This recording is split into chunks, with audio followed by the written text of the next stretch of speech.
పాతాళలోకమున పాతాళలోకమున తెలుసు కదా సార్, పాతాళం అంటే కింద కదా, ఈయనేంటి పైకి చూపిస్తాడు. ఏం లేదు, మిక్కిలేని అధః పాతాళంలో ఉన్నాడు.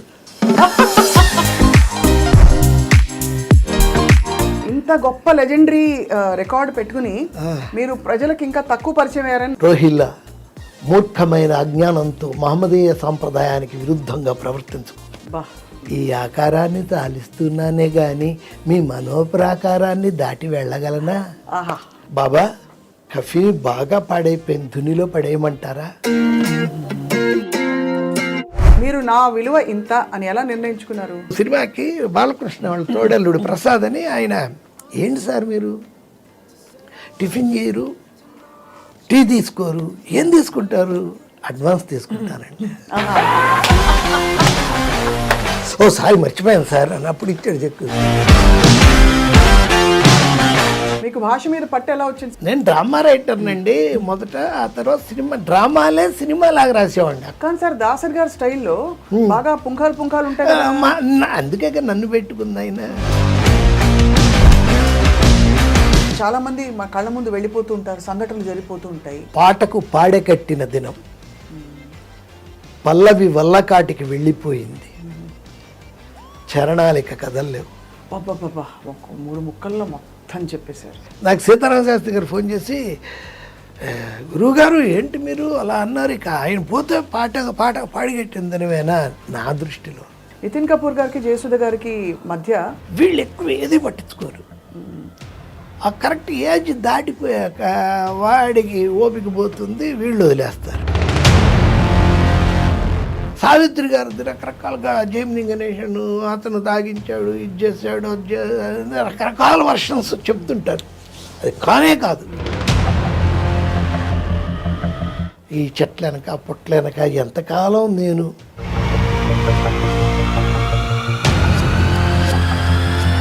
సార్ శ్రీదేవి గారికి ఏమైంది సార్ చివరిలో? ఇప్పుడు నన్ను దాటి కతిర్నా కేఫ్ అన్నారు, ఐశ్వర్యరాయ్ అన్నారు. నేను ఎలా ఇంకా యంగ్గా ఉండాలి? మాటికి వస్తే ప్లాస్టిక్ సర్జరీ. హైదరాబాద్ నుంచి మెడ్రాస్ ఫోన్ చేసేవాళ్ళు, కోదండరామరెడ్డి వాళ్ళు. First night scene sir, Nagma ఏ కలర్ చీర కడదాం అని చేసేవాడు. అంత కళాత్మకమైన అంత అది కూడా నన్ను ఆయన అడగడం ఓవరు, నేను చెప్పడం ఇంకా ఓవరు. మురళీమోహన్ గారు డిసిప్లిన్డ్. మురళీమోహన్ చేశాడు, నేను చెప్పగలవా? మురళీమోహన్ చంద్రబాబు కలిసి ఇన్ని వేల ఎకరాలు దొబ్బేసి ఇది చేశారని అయితే చెప్పంటే వింటారు ఎవరన్నా.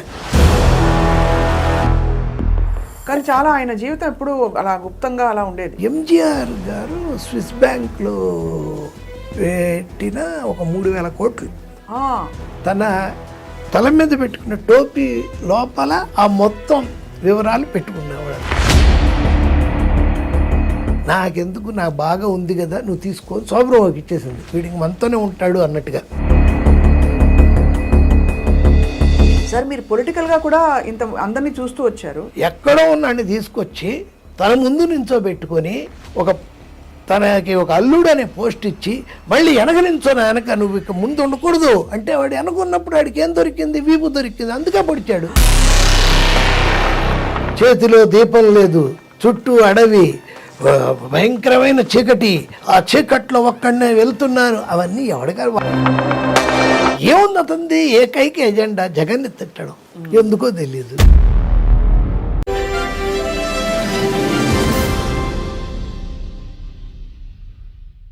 అందరికీ నమస్కారం.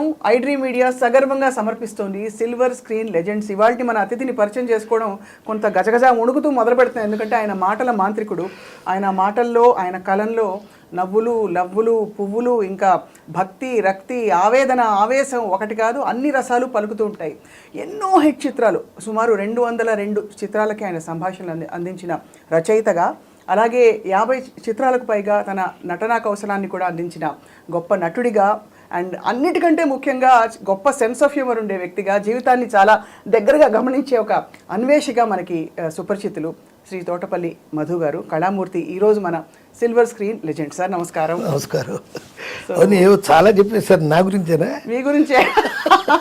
మీరు ఇందాక 5 నిమిషాలు ఇంటరాక్ట్ అవ్వడం చాలు. మీ ముందు కష్టం ప్రదర్శనది. అవును. మీకు అది చాలు, మేము కూడా అందుకనే అవి ఇస్తాం. అదే చాలా చాలా గొప్పగా ఉంది సార్ మిమ్మల్ని కలవడం. ఇంత గొప్ప లెజెండరీ రికార్డు పెట్టుకుని మీరు ప్రజలకు ఇంకా తక్కువ పరిచయం అయ్యారని నాకు ఒక బాధ మొదలైంది 5 నిమిషాల్లో. అంటే మీ ఇది చూసాక ఇంకా బాగా జనం మిమ్మల్ని తెలుసుకుని ఉండాలి ఇప్పటికే కదా. అంటే మనం ఎక్కువ ఇంటర్వ్యూలు ఇచ్చేవాడిని కాదు, నేను చాలా దూరం, సినిమాకే దూరం. నేను సినిమాలో ఉండి సినిమాకి దూరంగా బతికేవాడిని. నేను షూటింగు, ఇల్లు, రాయాలంటే డైలాగ్స్ మెడ్రాస్లో అయితే పాంగ్రో, ఇక్కడైతే ఆ ట్రైడెంట్ హోటల్, స్క్రిప్ట్ ఇచ్చేయడం వచ్చేయడం. నేను ఈ ఆఫీసులకి చాలా తక్కువ వెళ్ళాను. దాసర్ గారు లాంటి వాళ్ళ ఆఫీసుకి తప్ప.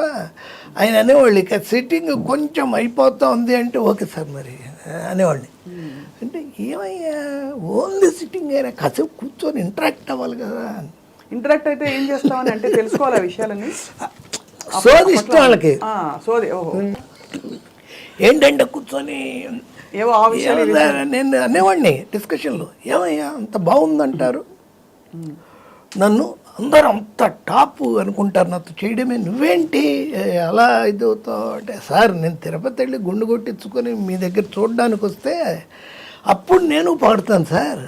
నేను వచ్చింది పనికి, దానికి మీరు డబ్బులు ఇస్తున్నారు, అది చేసేసేయాలి, అయిపోయింది, వెళ్ళిపోతాం. మిమ్మల్ని పొగడిన వాళ్ళు ఎవరు ఉన్నారు?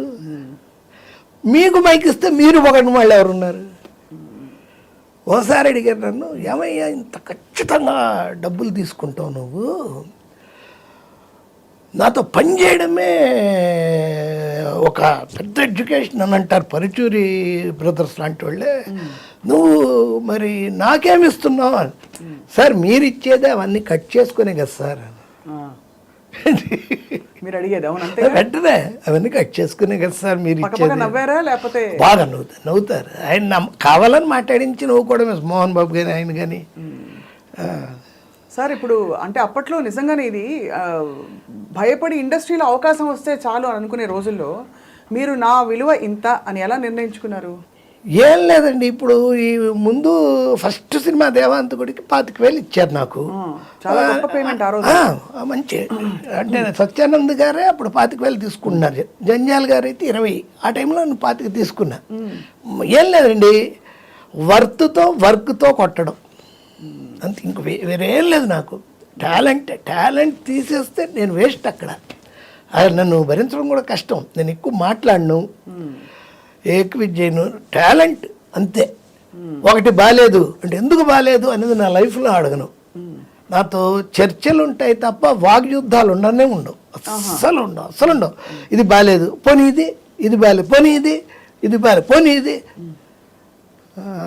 రెండోది కొంచెం బాగున్నట్టు అనే వరకు ఇస్తానే ఉంటాను. నాకేమో గోస్ట్ రైటర్లు, నేను రాయను, డిక్టేషనే. నేను అసిస్టెంట్ రాముని ఉండేవాడు సినిమాలకి, కొన్ని సినిమాలకు కూడా డైరెక్టర్లు సత్యనారాయణ నాళ్ళని నీళ్ళని అలా రాసుకుంటాం. మేము అసలు పేపర్ కూడా ఇంటికి తీసుకెళ్ళాం.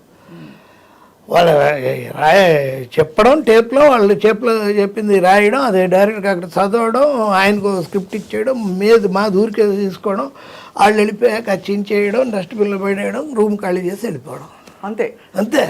ఇంటికి కూడా అంతే, అది ముందే అయిపోవాలి, అది ముందే తీసుకుంటాను నేను. ఎందుకు సార్ అంటే ఆ భావన ఎందుకు కలిగింది? ఆ డబ్బులు ఇన్సెక్యూరిటీ సినిమా ఫీల్డ్ ఏముందని దీనికి కొలమానమే లేదు కదా. ఇంత చదివితే రావాలి ఇక్కడికి, ఈ టెక్నికల్ ఇది ఉంటేనే రావాలి, ఏమీ లేదు కదా. మాట ఇస్తే కూడా నిలబెట్టుకుంటారు లేదో కూడా తెలియదు కదా కొంతమంది.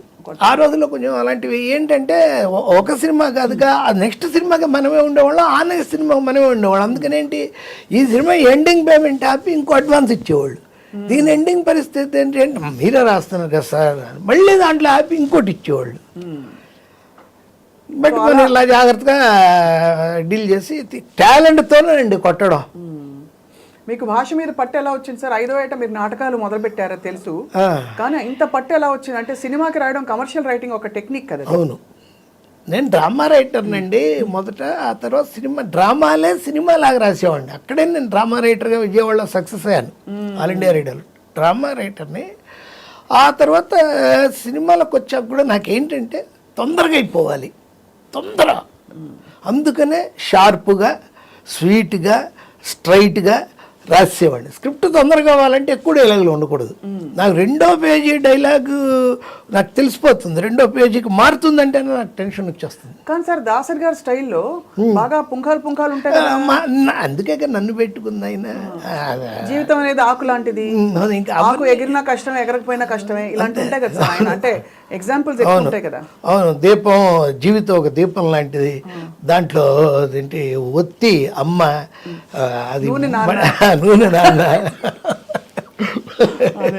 అలాంటివన్నీ రాసారా మరి మీరు? అవి రాస్తే నేను ఎందుకు, మళ్ళీ ఆయనే ఉన్నాడుగా. అదే మన స్టైల్లో మనం రాసేవాళ్ళం అంతే. రాయడం ఉంది, చెప్పడమే.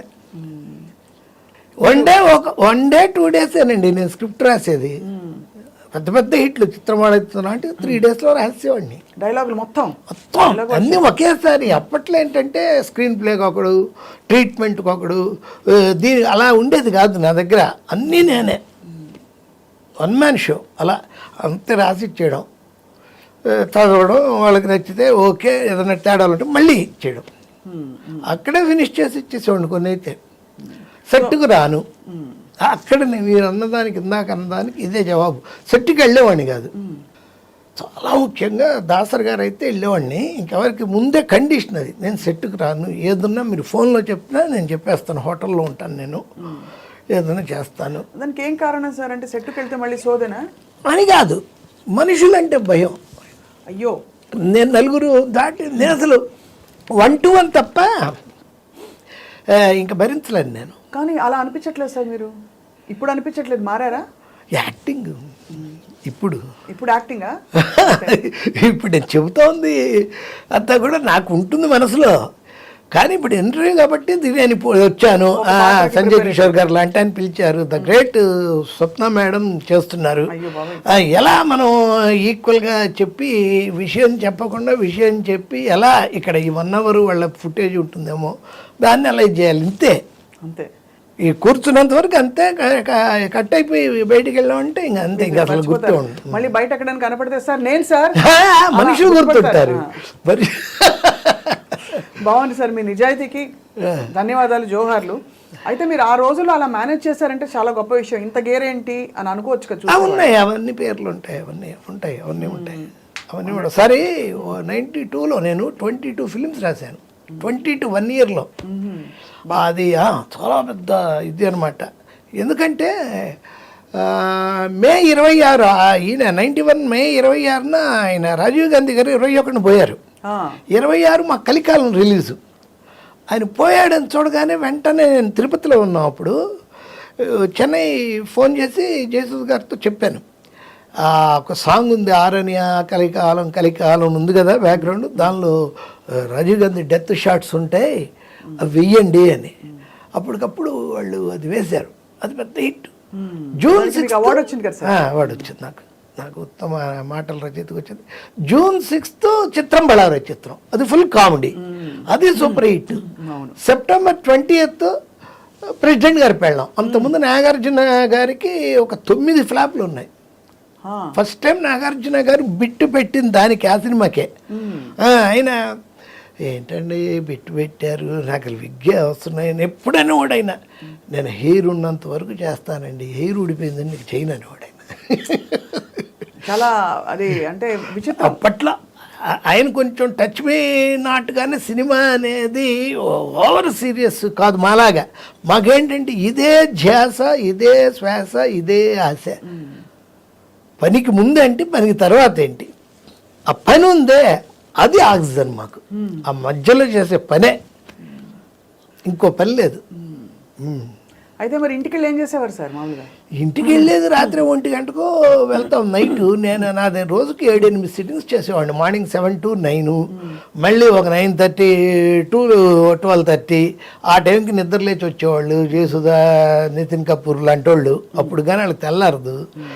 ఆ 12 నుంచి 2 దాకా, 2కి లంచ్ అవ్వగానే మళ్ళీ 3:30కి ఇంకోళ్ళ సిట్టింగు, మళ్ళీ 5కి హోటల్కి వెళ్ళేవాడిని, పాంగ్రోకి 77 కాటేజ్ పర్మనెంట్గా వెళ్ళి స్నానం చేసి కూర్చొని వరుసగా 3 సినిమాలు ఉండే, 3 టేప్ రికార్డర్లు, 3 అసిస్టెంట్స్, నీది రా అని పెట్టి అని చేస్తే వాళ్ళ డైలాగులు ఇవన్నీ ప్రిపేర్ అవుతూ ఉంటాను అన్నమాట కార్లో ఎలా వచ్చేటప్పుడు. వస్తుంది మీకు ప్రవాహం? అందులోకి వెళ్ళిపోతారు మీరు అంతే అంటే సీన్ 1 ఇప్పుడు ఉదాహరణకి సీన్ 1 మొత్తం ఆ క్యారెక్టర్ లాగే మాట్లాడేవాడిని. అదే అందుకనే మీరు మిమిక్రీ అని అన్నారే, ఎవరికి ఎవరేస్తున్నారో ఆ క్యారెక్టరే అనిపించేలా మాట్లాడేవాడిని. అదే అంటే సరస్వతి కటాక్షం నిజంగా. ఇంకో పని లేదు, ఇదే తెలుసు నాకు అంతే. మీరు అందరు హీరోలకి గొప్ప డైలాగులు రాశారు. మీకు బాగా మిమ్మల్ని హత్తుకుని ఇప్పటికీ గుర్తున్న డైలాగులు?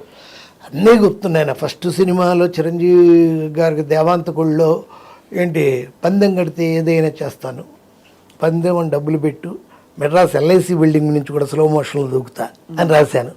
అక్కడి నుంచి ఇప్పుడు దాకా నేను రాసిన డైలాగులన్నీ నాకు గుర్తుంటాయి.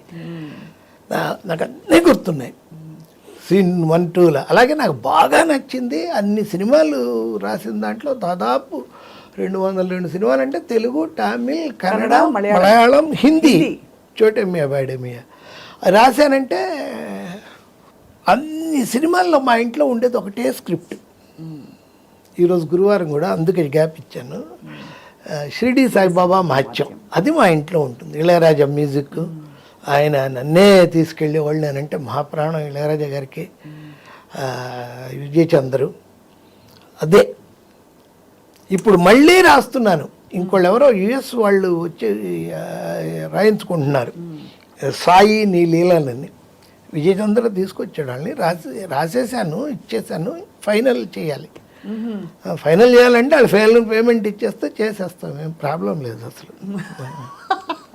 ఆ విషయంలో క్లియర్. అది ఎందుకు ఇది చెప్తున్నా అంటే, అప్పుడు ఎలా రాసాం బాబాకి. అప్పుడు మీరు బాబా గారు భక్తులా సార్? అంటే మా ఇంట్లో వాళ్ళు భక్తులు అంటండి. మేము షిరిడి వెళ్ళినప్పుడు 85లో ద్వారకామాయిలో పడుకున్నాం. అబ్బా, కుక్కలతో పాటు పడుకున్నాం. అక్కడే చదివాను స్క్రిప్ట్ కూడా. కృష్ణ మందిరంలో కూర్చొని మాట్లాడుకుంటూ ఉండేవాళ్ళం. అప్పుడప్పుడు ఎవడో వాళ్ళు వచ్చి మేము పైకి ఎక్కి బాబాకి మన పంజాగుట్ట గుళ్ళోలాగా అభిషేకం చేసాం షిరిడీలో. ఎంత రోటీ ఇంకేదో ఒకటి ఉండేదండి అలసందలది తప్ప ఏమి దొరకదు. దోశ కర్ర పెండలంతో వేసేవాళ్ళు. టార్చరు. భోజనం మన భోజనం లేదు అక్కడ. ఇప్పుడు మన వాళ్ళు తప్ప ఉండరు. మనం అక్కడికి వెళ్తే కూడా సార్ బాగున్నారా అని ఓ సెల్ఫీ ఇవ్వండి అలా అయిపోయింది. షిరిడి తెలుగు వాళ్ళే, ఫుల్ తెలుగు వాళ్ళ లాడ్జెస్, తెలుగు వాళ్ళ ఇది అవన్నీ. ఆ సినిమాలో బాబాకి రాసేటప్పుడు అది ఎలా రాశారంటే, రోహిల్లా మూర్ఖమైన అజ్ఞానంతో మహమ్మదీయ సాంప్రదాయానికి విరుద్ధంగా ప్రవర్తించుకు. భగవంతుడు సర్వాకారుడు, నిరాకారుడు. ఏ రూపంలో అయినా పూజించవచ్చు, ఏ పద్ధతిలో అయినా ధ్యానించవచ్చు. ఖురాన్, బైబుల్, భగవద్గీత 3 గ్రంథాల సారాంశం ఒక్కటే. అందరి దేవుడు ఒక్కడే. సబ్కా మాలిక్ ఏక్ హై, ఏక్ హై అని రాశాను. అప్పుడు అలాంటివి చాలా రాశాను సినిమాలో. ఈ ఆకారాన్ని తాలిస్తున్నానే కానీ మీ మనోప్రాకారాన్ని దాటి వెళ్ళగలనా అని రాశాను. నాకు కళ్ళ కట్టినట్టు విజయచంద్ర గారే కనిపిస్తున్నారు. అవును. వీడు వచ్చి చంద్రమోహన్ నానవల్లి క్యారెక్టర్ వచ్చి, బాబా ఎలా ఉన్నావు అమీర్ అంటాడు. నేను అమీర్ని కాదు, ఫకీర్నే. ప్రపంచం ఎలా ఉంది? పంచభూతాలతో, అష్టదిక్కులతో మామూలుగానే ఉంది, క్షమించు బాబా అని లేస్తాడు. ఆయన కూర్చొని రాయి మీద కూర్చొని మాట్లాడి లేస్తాడు. లేస్తే నాగనా చంద్ర గారు క్యారెక్టర్ వేసిన స్వామిదులు గారు, బాబా అతను మీ స్థానంలో కూర్చుని మీ స్థాయిని కించపరుస్తూ ప్రశ్నించడం ఏమిటి, మీరు జవాబివ్వడం ఏమిటి? ఆ పిచ్చివాడికి అంత విలువిస్తారా? నానావళి పిచ్చివాడు కాదు, ప్రాపంచిక అవధులు దాటిన అవధూత. నేను ఈ ఊరొచ్చినప్పుడు మొదట నన్ను పిచ్చివాడన్నారు, తరువాత వైద్యుడు అన్నారు, తరువాత దేవుడు అన్నారు. మీ పూజల మత్తు నాలో ఇహ సంబంధమైన అహంకారానికి బీజమేసిందేమోనని నానావళి పరీక్షించాడు. కానీ మీరు పెట్టే పంచభక్ష పరమాన్నాలు నాకు పంచభూతాలు, మీరు చేసే అష్టసేవలు నాకు అష్టదిక్కులు అనే నా సమాధానానికి సమాధానపడి నానావళి వెళ్ళిపోయాడు. పరీక్ష మీకే కాదు నాకు ఉంటుంది. బా, కదిలించేశారు సార్ మనసుని. ఆ, ఇప్పుడు మళ్ళీ రాసిన దాంట్లో చూడండి ఎలా ఎంత తెలివిగా రాశాను. వాడు బాగోజీ దుని దగ్గరకు వచ్చి, అంటే అప్పట్లా ఉండకూడదు, ఇది కొత్తగా ఉండాలి. బాబా కఫీ బాగా పాడైపోయింది, ధునిలో పడేయమంటారా? బాగోజీ వద్దు, భద్రపరచు. నా కఫీనే కాదు, నేను వాడే అన్ని వస్తువుల్ని భద్రపరచు. ఎందుకంటే భవిష్యత్తులో ఈ ఇరిగిపోయిన మసీదు మహా ఆలయంగా రూపుదిద్దుకుంటుంది. ఈ బయటే నా ప్రదర్శనశాల ఏర్పాటు చేస్తారు. నా భక్తులు అప్పుడు వాటిని చూసి తరిస్తారు. ఇదంతా జరిగేది ఎప్పుడో కాదు, 100 ఏళ్ల లోపే. అంటే కావాలని అక్కడ అలా చెప్పబట్టి ఇప్పుడు ఇల్లు పెట్టారు అన్నట్టుగా అది థింకింగ్. ఎంత మీరు పరకాయ ప్రవేశం చేసేస్తున్నారు సార్ ఆ పాత్రలోకి. అది అంటే మీకు అలా అనర్గళంగా వచ్చేస్తుంది. అసలు ఎక్కడి నుంచి వస్తుంది సార్? నిజంగా ఎప్పుడైనా మీరు కూర్చొని ఆలోచించారా? అంటే ఇది ఎక్కడి నుంచి ప్రవాహం? ఆలోచించకూడదు. ఆ టైంకి ఎవడన్నా పనిస్తే సంజయ్ కిషోర్ గారు ట్రిప్ ప్రోగ్రామ్ నుండి ఆలోచిస్తే ఒక పని అన్న అవుతుంది. అంతేనా? అంతేగాని మళ్ళీ ఎక్కడి నుంచి వస్తుంది ఆలోచిస్తే నాకే డౌట్ వచ్చి ఇదేదో ఎక్కడి నుంచి వస్తుంది, ఈ రోజు నుంచి రాకుండా ఉంటే బాగున్నాను. అమ్మో, మీ అంటే జీవితంలో ప్రతి వాళ్ళు ఏదో ఒకటి కోరుకుంటారు, డబ్బులో, కీర్తో, ఇంకోటో కదా. మీరు ఏం కోరుకుంటారు, ఏం కోరుకోరా? పని. నా డైలాగే మొన్ననే ఒక షూటింగ్లో చెప్తే చాలా ఇదే నాకు ఎదురుగా ఉండే ఆర్టిస్ట్, మీరు అంతసారి నేను షార్ట్లో తప్ప కట్ అన్నారంటే కామ్గా అయిపోతాను. ఎవరితో మాట్లాడు, నేను ఎంత పెద్దవాళ్ళైనా సరే మాట్లాడను. పక్కకి వెళ్ళి దూరంగా కుర్చీ వేసి కూర్చుంటా. క్యారవాన్లు వాటికి కూడా వెళ్ళను. మధుగాని బలండి రెడీ సార్ అని ఉండాలి మనం. అలా ఉంటా నేను. అసలు ఏమి ఇది చేయను. అబ్బా ఇన్నేళ్ళైనా మీరు ఏంటి సార్ ఇంత ఇది అంటే అన్నాను. నేను పని ఉంటే శివం, లేకుంటే శవం. అంతే, అదే ఇది కరెక్ట్ నా క్యారెక్టర్. నేను పని ఉంటే శివం, లేకుంటే శవం. పని తప్ప నాకు వేరే పనే లేదు. అంతే, చేసుకుంటూ వెళ్ళిపోవాలి. మరి ఇంతకంటే ప్రపంచం లేదు, ఇదే మీ ప్రపంచం కదా సినిమా. మరి చాలా మంది మా కళ్ళ ముందు వెళ్ళిపోతూ ఉంటారు, సంఘటనలు జరిగిపోతూ ఉంటాయి, అప్పుడు మీరు చెల్లిస్తారా? తక్కువ. అంటే వేటూరు గారు వేటూరు గారు పోయినప్పుడు ఆయన బాగా క్లోజ్ కాబట్టి మా ఇంటి దగ్గరే వాళ్ళ అపార్ట్మెంట్స్ కూడా, ఆయనకి తోటకూర అది ఉడికించి ఏదో తీసుకెళ్ళేవాడిని లాస్ట్లో. బాగా క్లోజ్ నాకు, బాగా. ఆయన ఏమిటో నువ్వు ఏదైనా జన్మలో రుణమో కానీ ఇవన్నీ తీసుకుంటూ ఇస్తున్నా అనేవాడు పాపం. ఆయన మహా కామెడీ చేస్తారు. అవును, అసలు ఎక్స్ప్రెషన్ లేకుండా జోక్ చేస్తారు. ఏడో దిక్కుమాలింది అంటాడు. ఆ వేటూరు గారు పోయినప్పుడు అప్పుడు చెప్పాను ఇలా మీడియా ముందు. అలాంటప్పుడే వస్తాను నేను. సార్ మీరు జయసుధ గారు నితిన్ కపూర్ గారితో చాలా పనిచేశారు కదా. నితిన్ కపూర్ గారికి జయసుధ గారికి మధ్య అంటే మీరు వారి కష్టాలు చూస్తుంటారు. జయసుధ గారు చాలా కష్టపడ్డారని వినికిడి సార్, మీరు బాధపడ్డారా? అంటే అదే ఏం లేవండి. అంటే మీరు చెప్పేదంతా ఇప్పుడు 3-4 ఏళ్ల క్రితం ఆయనకి అదే ఏదో ఇదే డిప్రెషన్ కాదులేండి, ఏదో ప్రాబ్లం వచ్చింది ఆయనకి, హెల్త్ వైజ్ కూడా బాగా ఖర్చు అవుతాయి అయ్యే ఇది వచ్చింది ఆయన ప్రాబ్లం, ఖర్చు అయ్యే ఇది. అంతకంటే చెప్పలేను నేను. దానికి ఈవిడ సెలబ్రిటీ కాబట్టి ఫస్ట్ టైము దాసర్ గారు చెప్పారని కిమ్స్కి తీసుకెళ్ళారు. చచ్చేంతవరకు తీసుకెళ్ళకపోతే పెద్ద ప్రాబ్లం వచ్చేస్తుంది, అది తీరని ప్రాబ్లం అది. అలాంటిది దాంతో ఆవిడ చాలా కష్టపడుతూ చేసింది. లాస్ట్ అది కూడా 4 years బ్యాకే. అప్పటికి మేము అప్పుడంతా చాలా జాలీగా ఉండేది. ఆవిడ స్టైల్ ఏంటంటే షూటింగ్ ఈవినింగ్ అయితే మంచి పార్టీ, బాగా ఈరోజు డబ్బులు ఈరోజు ఖర్చు పెట్టేస్తాం. ఆ రోజుల్లో 1993-94లో ఆవిడ, వాళ్ళ బ్రదర్స్ ఇద్దరు, వాళ్ళ భార్యలు, వాళ్ళ పిల్లలు, ఆవిడ చెల్లి, తల్లి, అంతమంది ఉండేవాళ్ళ వినస్ స్టూడియో పక్కన ఓన్ హౌస్. ఆవిడే చూసుకునేవారు కదా అందరినీ. 25 లీటర్స్ పాలండి పర్ డే వాళ్ళ ఇంట్లో.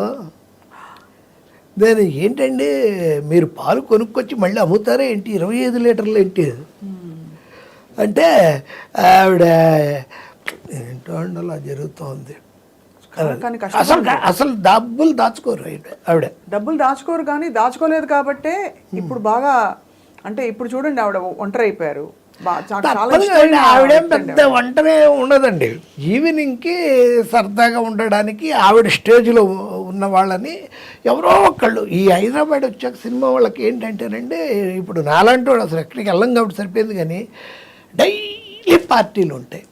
వాళ్ళు ఏంటంటే ఆ హోటల్స్ వాళ్ళు మనం లింకులో ఉన్నామంటే జీవిత రాజశేఖరు వాళ్ళు అదే పనిలో ఉంటారు. ఏంటంటే మనం వెళ్తే ఆ హోటల్కి ఒక ఇది వస్తుందని వాడు అందుకే సార్ ఈరోజు ఉంది రండి అంటే మనం తాగినంత తాగించి తిన్నంత తినిపించి ఓ బాటిల్ కూడా ఇచ్చి పంపిస్తాడు.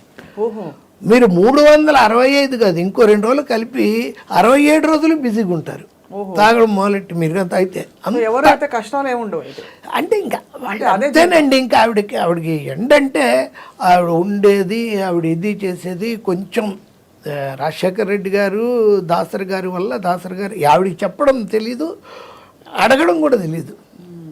అదో స్టైల్ ఆవిడ అదో అంటే ఆవిడ చాలా ఇండెప్, ఆవిడ కేరే జాట్ క్యారెక్టర్ ఆవిడ. అసలు ఇప్పుడు పెళ్ళి ఇలా ఉంది, ఈ పెళ్ళికి ఇంత ప్రాబ్లం వస్తుంది, నెంబర్ 1 2 3 4 ప్యాకప్, ఆ పెళ్ళి ఇది ఇలా అవుతూ ఉంది 1 2 3 4 నెక్స్ట్, అంతే. పెద్ద ఈ స్ట్రగుల్ అయిపోయి బాధపడిపోయి కాదు, ఆ మెయింటెనెన్స్కి ఏం కావాలో ఆవిడ ఏర్పాటు చేసుకుంది ఆవిడ. ప్రాబ్లం అది కూడా రాజశేఖర రెడ్డి గారు వచ్చినప్పుడు ఎమ్మెల్యే అయ్యి దాసరి గారు చెప్పి పాపం అంటే అలా. ఇప్పుడు ఎవరికి వాళ్ళు స్కాటర్ అయిపోతారు. బ్రదర్స్ వెళ్ళిపోయారు, చెన్నైలో ఉన్నారు. సిస్టర్ ఆవిడ చెన్నైలోనే ఉంది, వాళ్ళ కూతురు కూడా పెళ్ళి అయిపోయింది. ఈ కొడుకులు ఇద్దరికి మంచి పెళ్ళే, లవ్ మ్యారేజ్ చేసింది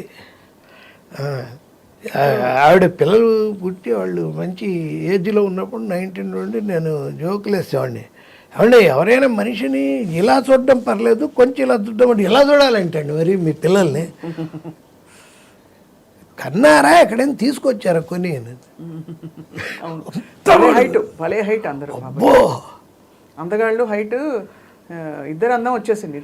అవును, జైజాంటిక్ పర్సనాలిటీస్ అంటారే అలా ఓవర్ అనమాట. అవును, నేను కలిసాను సార్ అందరినీ. అయితే చాలా షాకింగ్, అంటే నితిన్ గారు అలా బాధపడి వాళ్ళకి ఆవిడకి ఆ హెల్ప్ కూడా ఉందండి, క్రిస్టియన్ హెల్ప్. అందుకే మారింది ఆవిడ. 99లో క్రిస్టియన్ మిషనరీ, అమెరికన్ మిషనరీ మంచి వాళ్ళు ఫ్యాన్స్ ఉంటారు కదండి, పెద్ద పెద్ద వాళ్ళు, అలాంటి వాళ్ళ హెల్ప్ తీసుకుంది. వాళ్ళ పిల్లలు ఇద్దరిని చదివిస్తామని వాళ్ళే ఇది చేశారు. అవన్నీ ఉంది హెల్ప్ అంతా కూడా. అయితే అలా ఆవిడ అలా అదో స్టైలు, ఈవిడిది ఒక స్టైలు. జయప్రద గారిది, ఆవిడకి చాలా రాశారు. ఆవిడ సొంత సినిమా కూడా ఒకటి రాసి వాళ్ళ బ్రదర్ హీరోగా. అవి ఎవరికాళ్ళు వీళ్ళు ఏంటంటేనండి, ఆ పీక్లో ఉన్నప్పుడు ఎవరో లీడ్ చేస్తుంటారు వీళ్ళని, బ్రదర్సు, మదర్సు, భర్త అనేవాడు, బాయ్ ఫ్రెండ్, వీళ్ళు ఎక్కువ ఏది పట్టించుకోరు. ఆ కరెక్ట్ ఏజ్ దాటిపోయాక వాడికి ఓపిక పోతుంది, వీళ్ళు వదిలేస్తారు. అప్పుడు చూసుకుంటే వాళ్ళకి అప్పుడు అర్థం అవదు, కొన్ని రోజులే అర్థం వస్తుంది. నేను కాదు వదిలేసింది, నన్నే వదిలేసాడు, ఇప్పుడు నేను ఇప్పుడు ఎల్లోనైపోయాను అనే సినిమా వాళ్ళు అందరికీ ఒకళ్ళకి కాదు అని చాలా నిజంగానే ఒక వెలుగు వెలిగిన వాళ్ళందరి కథలు చూడండి. ఒంటరి ఎన్టీ రామారావు గారు కంటేనా, ఎన్టీ రామారావు గారు అంతకంటేనా. ఇప్పుడు సావిత్రి గారిని మనం అనుకుంటాం, చాలామంది తెలియదు ఏంటంటే ఎక్కడ ఇన్ని పుస్తకాలు నేను చాలా చదివాను. నాకు బుక్ రీడింగ్ అనేది అదొక లైఫ్లో భాగం, నాకు అది పిచ్చి. చదివాను చాలా, ఆడియో బుక్స్ అయితే ఇంకా ప్రాణం నాకు. సావిత్రి గారిది రకరకాలుగా జైమిని గణేషన్ అతను తాగించాడు, ఇది చేశాడు, రకరకాల వర్షన్స్ చెప్తుంటారు. అది కానే కాదు ఆవిడే అలా అయిపోవడానికి ప్రాబ్లం ఏమిటంటే టాప్లో ఉంది ఆవిడే. ఉన్నప్పుడు కొంచెం బాగా ఖర్చు మనిషి, బ్రహ్మాండ సంపాదన, ఫ్లోగా వచ్చేస్తుంటే డబ్బులు 10-12 సినిమాలు బ్రహ్మాండంగా ఇంట్లోనే వాడిని పెట్టి బంగారం చేసేవాడిని చేసేది. ఫుడ్ తిని లావ్ అయిపోయింది. తిని తాగి లావైపోయానే అనే భయం బాధతో ఇంకా తాగడం మొదలెట్టింది. ఈలోపు ఆవిడకి ఏంటి, ఒక పర్టికులర్ సినిమా కళ్యాణ పర్సన్ తమిళ్లో, తెలుగులో పెళ్లి కానుక, ఆ సినిమాకి శ్రీధరు ఈవిడ కథ చెప్పారు.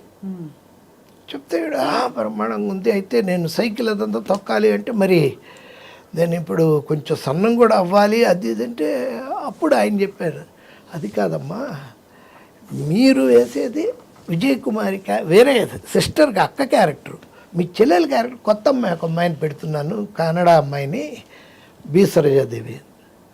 ఆవిడ భలే అప్సెట్ అయిపోయింది, నేను హీరోయిన్ని సపోర్టింగ్ యాక్టర్ నేను ఎందుకు చేస్తాను. ఇంత జరిగిందా సార్? ఇంకా బి సరోజాదేవి పెడితే ఈవిడ వదిలేసింది, ఈవిడ చేయనంది, విజయ్ కుమార్ని పెట్టుకున్నారు, పెద్ద హిట్ అయిపోయింది. ఈవిని దాటి బ్రహ్మాండంగా వెళ్ళిపోతుంది బి సరోజ. ఈవిడ ఇంకా ఆ లావుతో ఆ కంపెల్ల రవిచంద్ర బుక్లో కూడా బాగా చెప్తాడు ఆ విషయం. ఈ చెట్లనక పొట్లనక ఎంతకాలం నేను మొహం మాత్రమే చూపిస్తూ నన్ను, ఆ ఆదుర్ సుబ్బారావు గారు వాళ్ళు పాపం ఓన్లీ క్లోజ్ షాటులతో ఎంతకాలం ఇదంతా లావు లావు లావు లావు అయిపోతూనే ఉంది. ఆ డిప్రెషన్ ఆవిడకి. మరి జమిని గణేశన్ గారు అంటే ఇతర స్త్రీలని ఆయన ఇష్టపడ్డారని అవన్నీ కూడా, ఆయన మామూలుగా ఆయన అంటే బాగా ఒకప్పుడు కమల్ హాసన్ లాగా ఆయన అప్పట్లో గ్లామర్ బాయ్, ఈవిడ్ని ప్రాణం కంటే ఎక్కువ చూసుకునేవాడు. వాళ్ళు అనడానికి లేదు, వాళ్ళ పిల్లల ఆస్తులు కానీ అవన్నీ జాగ్రత్త చేయడం కానీ అవన్నీ. అసలు is a gentleman. Gemini Ganesan is a very nice person. అతను చాలా, ఆయన ఏదో వీళ్ళను ఈవిని కూర్చోబెట్టి తాగిచ్చేసి. ఇంకోటి ఏంటంటే ఈయన బిజీ ఆవిడ కాదు, అక్కడ ఇన్ఫీరియారిటీ భర్తతో. ఆయనేమో ఈవిడ తర్వాత సరోజాదేవి తర్వాత కాంచన తర్వాత రాజేశ్వరి వెళ్ళిపోతున్నాడు, హీరోయిన్లు దాటుకొని ఈవిడ ఇంతలా అయిపోతుంది. దాంతో గొడవలు. ఈయన పొద్దున్న వెళ్తే మేకప్ వేసుకుని ఈవినింగ్ వస్తాడు, ఈవిడికి మేకప్ లేదు. మేకప్ ఒకసారి అలవాటు అయ్యాక అది లేకపోతే పిచ్చెక్కిపోతుంది. చాలా మత్తు ప్రపంచం సార్ అసలు. చాలా మామూలు కూడా మేకప్ అనేది అంటే పని, అదొక ఆనందం. ఆర్టిస్టులు అందరూ అండి, ఈవెన్ ఈవిడ ఉంది శ్రీదేవి గారు, శ్రీదేవి గారు కాదు ఆవిడేంటి, ఆవిడ ఎంతప్పటి నుంచి యాక్ట్ చేస్తూ ఉండింది. ఓ 55 వచ్చేలాకే ఆవిడకి డయాబెటీస్ వచ్చింది, హై బీపీ ఉంది, హైపర్ టెన్షన్ ఉంది, ఇన్ఫీరియారిటీ కాంప్లెక్స్ ఉంది, రకరకాల వాటి మధ్య పిల్లలు ఉన్నారు. ఆవిడకి ఇన్ఫీరియారిటీ ఏంటి సార్? అతిలోక సుందరం. అలా కాదు, ఇన్ఫీరియారిటీ కాంప్లెక్స్ అంటే ఇప్పుడు నన్ను దాటి కత్రినా కైఫ్ అన్నారు, ఐశ్వర్య రాయ్ అన్నారు, నేను ఎలా ఇంకా యంగ్గా ఉండాలి.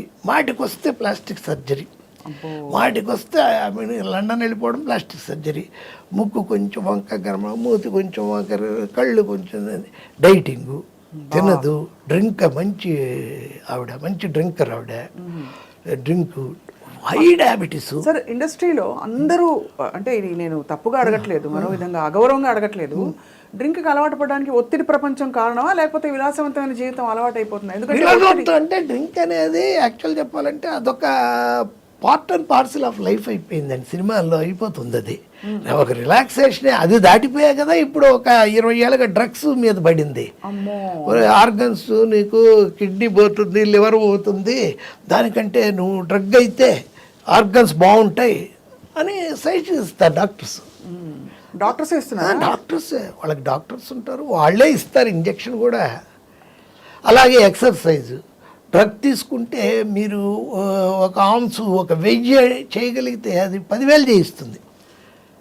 స్టామినా విపరీతమైన ఇది, దానికన్నా అలవాటు పడతారు. సార్ ఇంత ప్రపంచం మీరు ఇంత చూశారు జీవితం, ఒక స్పెక్టేటర్గా మీరు చూస్తూ వచ్చారు, మీకు మీరు ఏం స్వీయ నియంత్రణలు పెట్టుకున్నారు? అంటే మీరు ఎక్కడికి వెళ్ళనని చెప్పారు, ఎక్కడికి వెళ్ళరు, బయటికి వెళ్ళరు, మానవ సంబంధాలు చూశారు, మోసాలు చూశారు, అందమైన ప్రేమలు చూసుంటారు, ఇలాంటి అలవాట్లు చూసుంటారు, కానీ నేను ఇలా ఉండాలని ఏమైనా పరిధులు పెట్టుకున్నారా మీకు మీరు?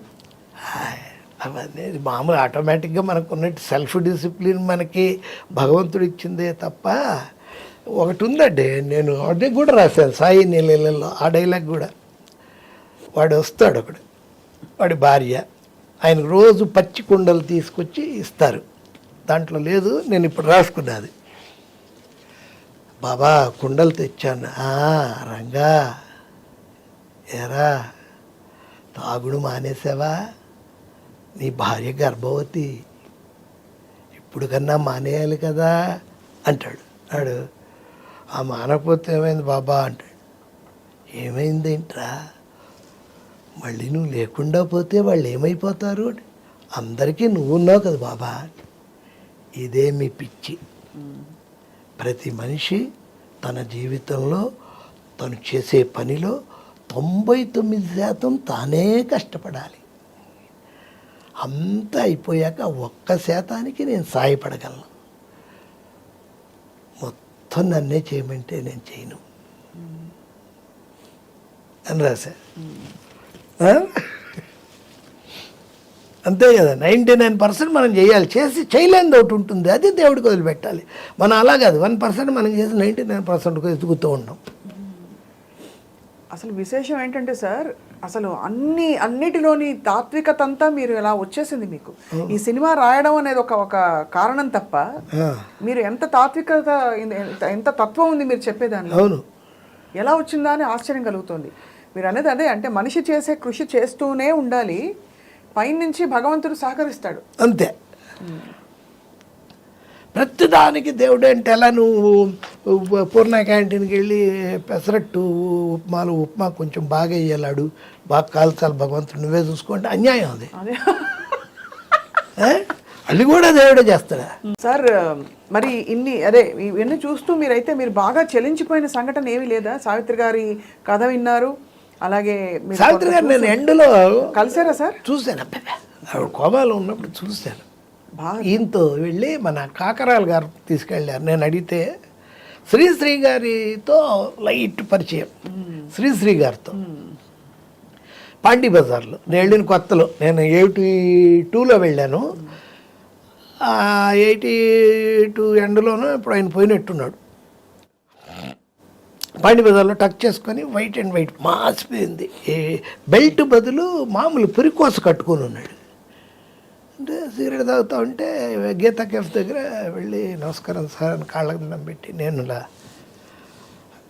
రైటర్ అవుదామని వచ్చాను సార్ అంటే ఆయన వెంటనే అవండి, తెలుగు చాలా గొప్ప భాష, ఒక్క తెలుగులోనే కుందేటి కొమ్ము ఉంటుంది, చాలా గొప్ప భాష అన్నాడు. భలే ఆ మాట అర్థం చేసుకోవడానికి నాకు తర్వాత 3-4 రోజులు పట్టింది. కుందేటి కొమ్ము ఉంటుంది తెలుగులోనే. అలాగే ఒకసారి ఆయనతోనే అప్పటి నుంచి ఆయన వాళ్ళ ఇంటికి వెళ్ళడం, సరోజిని గారు వాళ్ళని, వాణిమహల్లో డ్రామా జరుగుతుంది మిక్కిలేని గారిది పౌరాణికం. ఆయన యాక్ట్ చేస్తున్నాడు, శ్రీశ్రీ గారు కూర్చున్నారు, కొంచెం దూరంగా నేను పక్కనే కూర్చున్నాను. చూస్తున్నాడు అలా ఆయన పద్యం పడుతున్నాడు మన మిక్కిలేని గారు. పాతాళలోకమున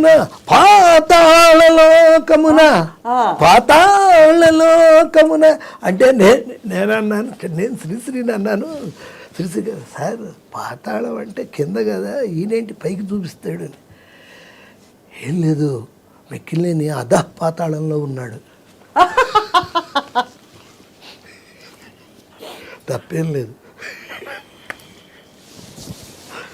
పంచుతో కొట్టేశారుగా. బా ఎంత గొప్ప అనుభవాలు సార్ ఇవన్నీ. కానీ అదే అంటే ఆ తరంలో చివరికి మహానుభావులు పురుషులైతే ఆర్థిక ఇబ్బందులు, మహిళలు అయితే ఇదిగో ఇలాంటి విచిత్రమైన. ఆడవాళ్ళు కూడా ఆర్థిక ఇబ్బందులే, ఆడవాళ్ళు కూడా ఎండ్ డేస్.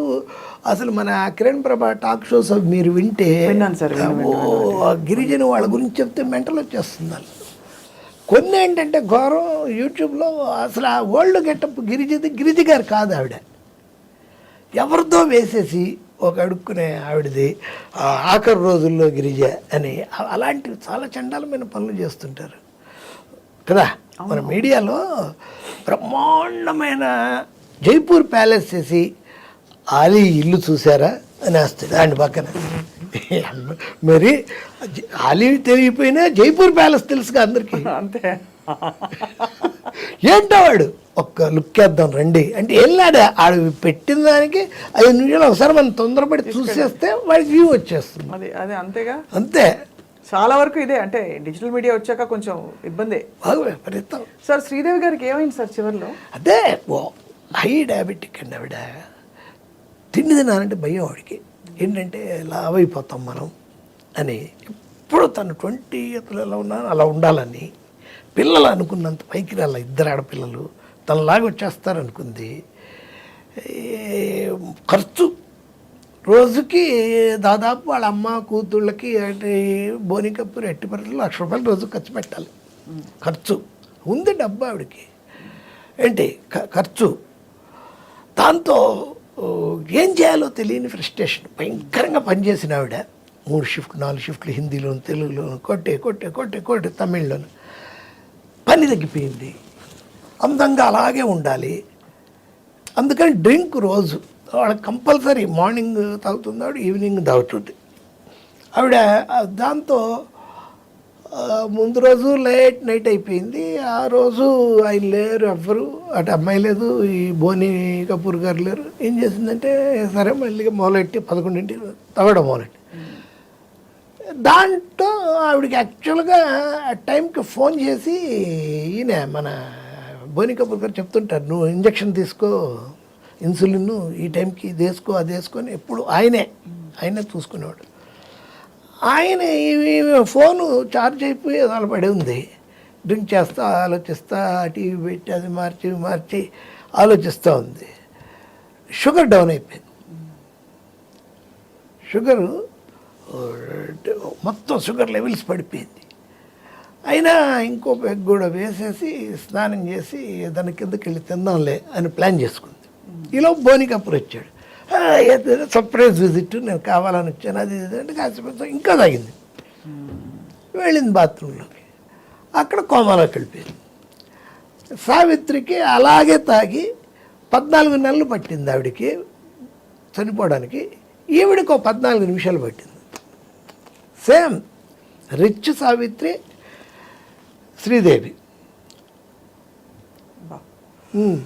పోరు శ్రీదేవి, సావిత్రి గారు. డ్రింకే బాబోయ్ సార్, ఎంతో అసలు తెలిసి ఇంత చూసి కూడా ఇప్పటికేమన్నా మారిందో లేదు తెలియదు. గొప్ప జీవితాలని చెప్తే సార్ మురళీమోహన్ గారు డిసిప్లిన్డ్, ఆయన ఇన్వెస్ట్ చేసి వాళ్ళందరూ అసలు ఆర్టిస్టులే కాదు కదా సార్. మురళీమోహన్ గారు మనము మురళీమోహన్ చేశాడు ఏమన్నా చెప్పగలవా? మురళీమోహన్ చంద్రబాబు కలిసి 1,000 ఎకరాలు దొబ్బేసి ఇది చేశారని అయితే చెప్పంటే వింటారు ఎవరన్నా. మురళీమోహన్ పర్ఫార్మెన్స్ ఉంటుందండి ఆ సినిమాలో అనే అన్న ఒక్కడే. చంద్రమోహన్ని చెప్పచ్చు. చంద్రమోహన్ మరి ఎంత సంపాదించాడు, బ్రహ్మాండంగా ఎంత బాగున్నాడు. బాగున్న వాళ్ళు ఉన్నారు ఇక్కడ. జంజాల్ గారు ఉన్నారు, తాగి 57 అదే. శోభన్ బాబు గారు కూడా, శోభన్ బాబు వెరీ డిసిప్లిన్. ఇక ఆయనకి 73 ఏట ఆయన రాసి పెట్టింది, అలా పోయారు. కానీ చాలా ఆయన జీవితం ఎప్పుడు అలా గుప్తంగా అలా ఉండేది. గుప్తం అంటే మీకు విషయం చెప్తాను, నాతో బాగా క్లోజ్గా ఉండేవాళ్ళు. మేము సోగ్గాడి కాపురం అని ఏవేవో సినిమాలు ఆయనకి రాశాను 3-4. ఆయన ఇంటికి వెళ్తుండేవాళ్ళం. కైకాల నాగేశ్వరరావు గారు అని, కైకాల సత్యనారాయణ ఆర్టిస్ట్ వాళ్ళ బ్రదరు, నేను అప్పుడప్పుడు నెలకోసారి ఆయన రమ్మంటారు. ఇంటికి వెళ్తే భోజనం పెడతారు, కబుర్లు సినిమాల గురించి సరదాగా. ఆయన ఏమి ఎవరితో కలవరుగా. ఆయన ఎంత ఇది అంటే, మేము రిటర్న్లో మా కారు ఎక్కడికో బయటికి వెళ్ళింది, మేము వచ్చింది నాగేశ్వరరావు గారిది. ఆయన మా కారులో దిగిపోండి అని చెప్పి వాళ్ళ రాజా అని ఉండాడు, మేనల్లుడు ఇచ్చాడు. డ్రైవర్ ఉన్నాడు, మేము వెనక్కి కూర్చున్నాం. నా పక్కన కవర్ ఉంది, కవరు ఇచ్చాను రాజాకి. రాజా గారు ఇక్కడ ఏదో కవర్ ఉంది అని ఓపెన్ చేసి మాకు చూపించాడు. 5 కోట్లు తీసుకున్న ఇది దాని రిసీట్. అది తెలుసా అండి, రామకృష్ణ ఫౌండేషన్కి నిన్ననే పంపించారు మావయ్య, నన్ను ఆయనకి ఇచ్చేయాలి ఇది రిసీట్, భలే గుర్తు చేశారు లేకపోతే తిడతాడు. 5 కోట్లు రామకృష్ణ మిషన్కి ఎవ్రీ ఇయర్ వెళ్తుంది. అబ్బా, ఫ్యాన్స్ ఎలాంటి ఫ్యాన్స్ అంటే, ఆ రోజున ఆయన చనిపోయిన రోజున మీరు చూస్తే మెడ్రాస్లో వైజాగ్, విజయవాడ, తెనాలి, గుంటూరు, చీరాల, ఒంగోలు నుంచి వేల మంది వర్షంలో, అసలు అంతకుముందు 13 ఏళ్ళైంది యాక్ట్ చేసి, వర్షంలో మీరు ఇప్పటికీ చూడొచ్చు అంత జనం ఏమీ లేదు, విపరీతం. ఏంటంటే కారణం, ఆయన ఫ్యాన్స్ని వెల్ సెటిల్డ్ చేసేవాడు. తన ఫ్యాన్ స్ట్రాంగ్గా అనుకుంటే, ఏం చదివావు, ఏం చేస్తున్నావు, నీకేంటి ఇన్కము, రేపు ఎలాగ నువ్వు ఒక అంటే, సార్ నాకు ఫ్యాన్సీ స్టోర్స్ పెట్టుకుందాం అనుకుంటున్నాను సార్. సరే ఇదిగో ఈ ₹1,00,000 తీసుకో అంటే పెట్టుకో. ఆయనకు అంత సంపాదన ఉండిందా సార్ ఎవరికి? సోమబాబు గారికి? అమ్మ బాబోయ్, అంటే ఆయనకి ఆయన టాప్ హీరో మెడ్రాస్ అంతా- ఆయన బాగా ల్యాండ్స్ మీద పెట్టాడు. అందులో ఎక్కువ ఇంకోటి ఏంటంటే ఒక విషయం ఉంది ఆయన లైఫ్లో.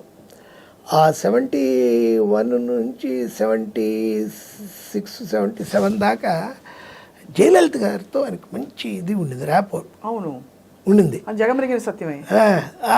ఆ ర్యాపోర్ట్లో ఈయన బాగున్నాడు హ్యాపీగా, ఆవిడ బ్రహ్మాండంగా ఆవిడే బాగుంది.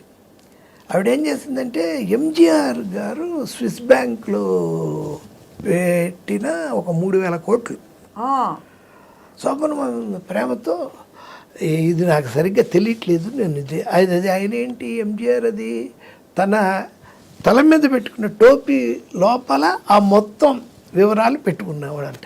అందుకే ఆ హ్యాట్ ఎప్పుడు అలా పెట్టుకునేవాడంట. నిజమా సార్? నిజం.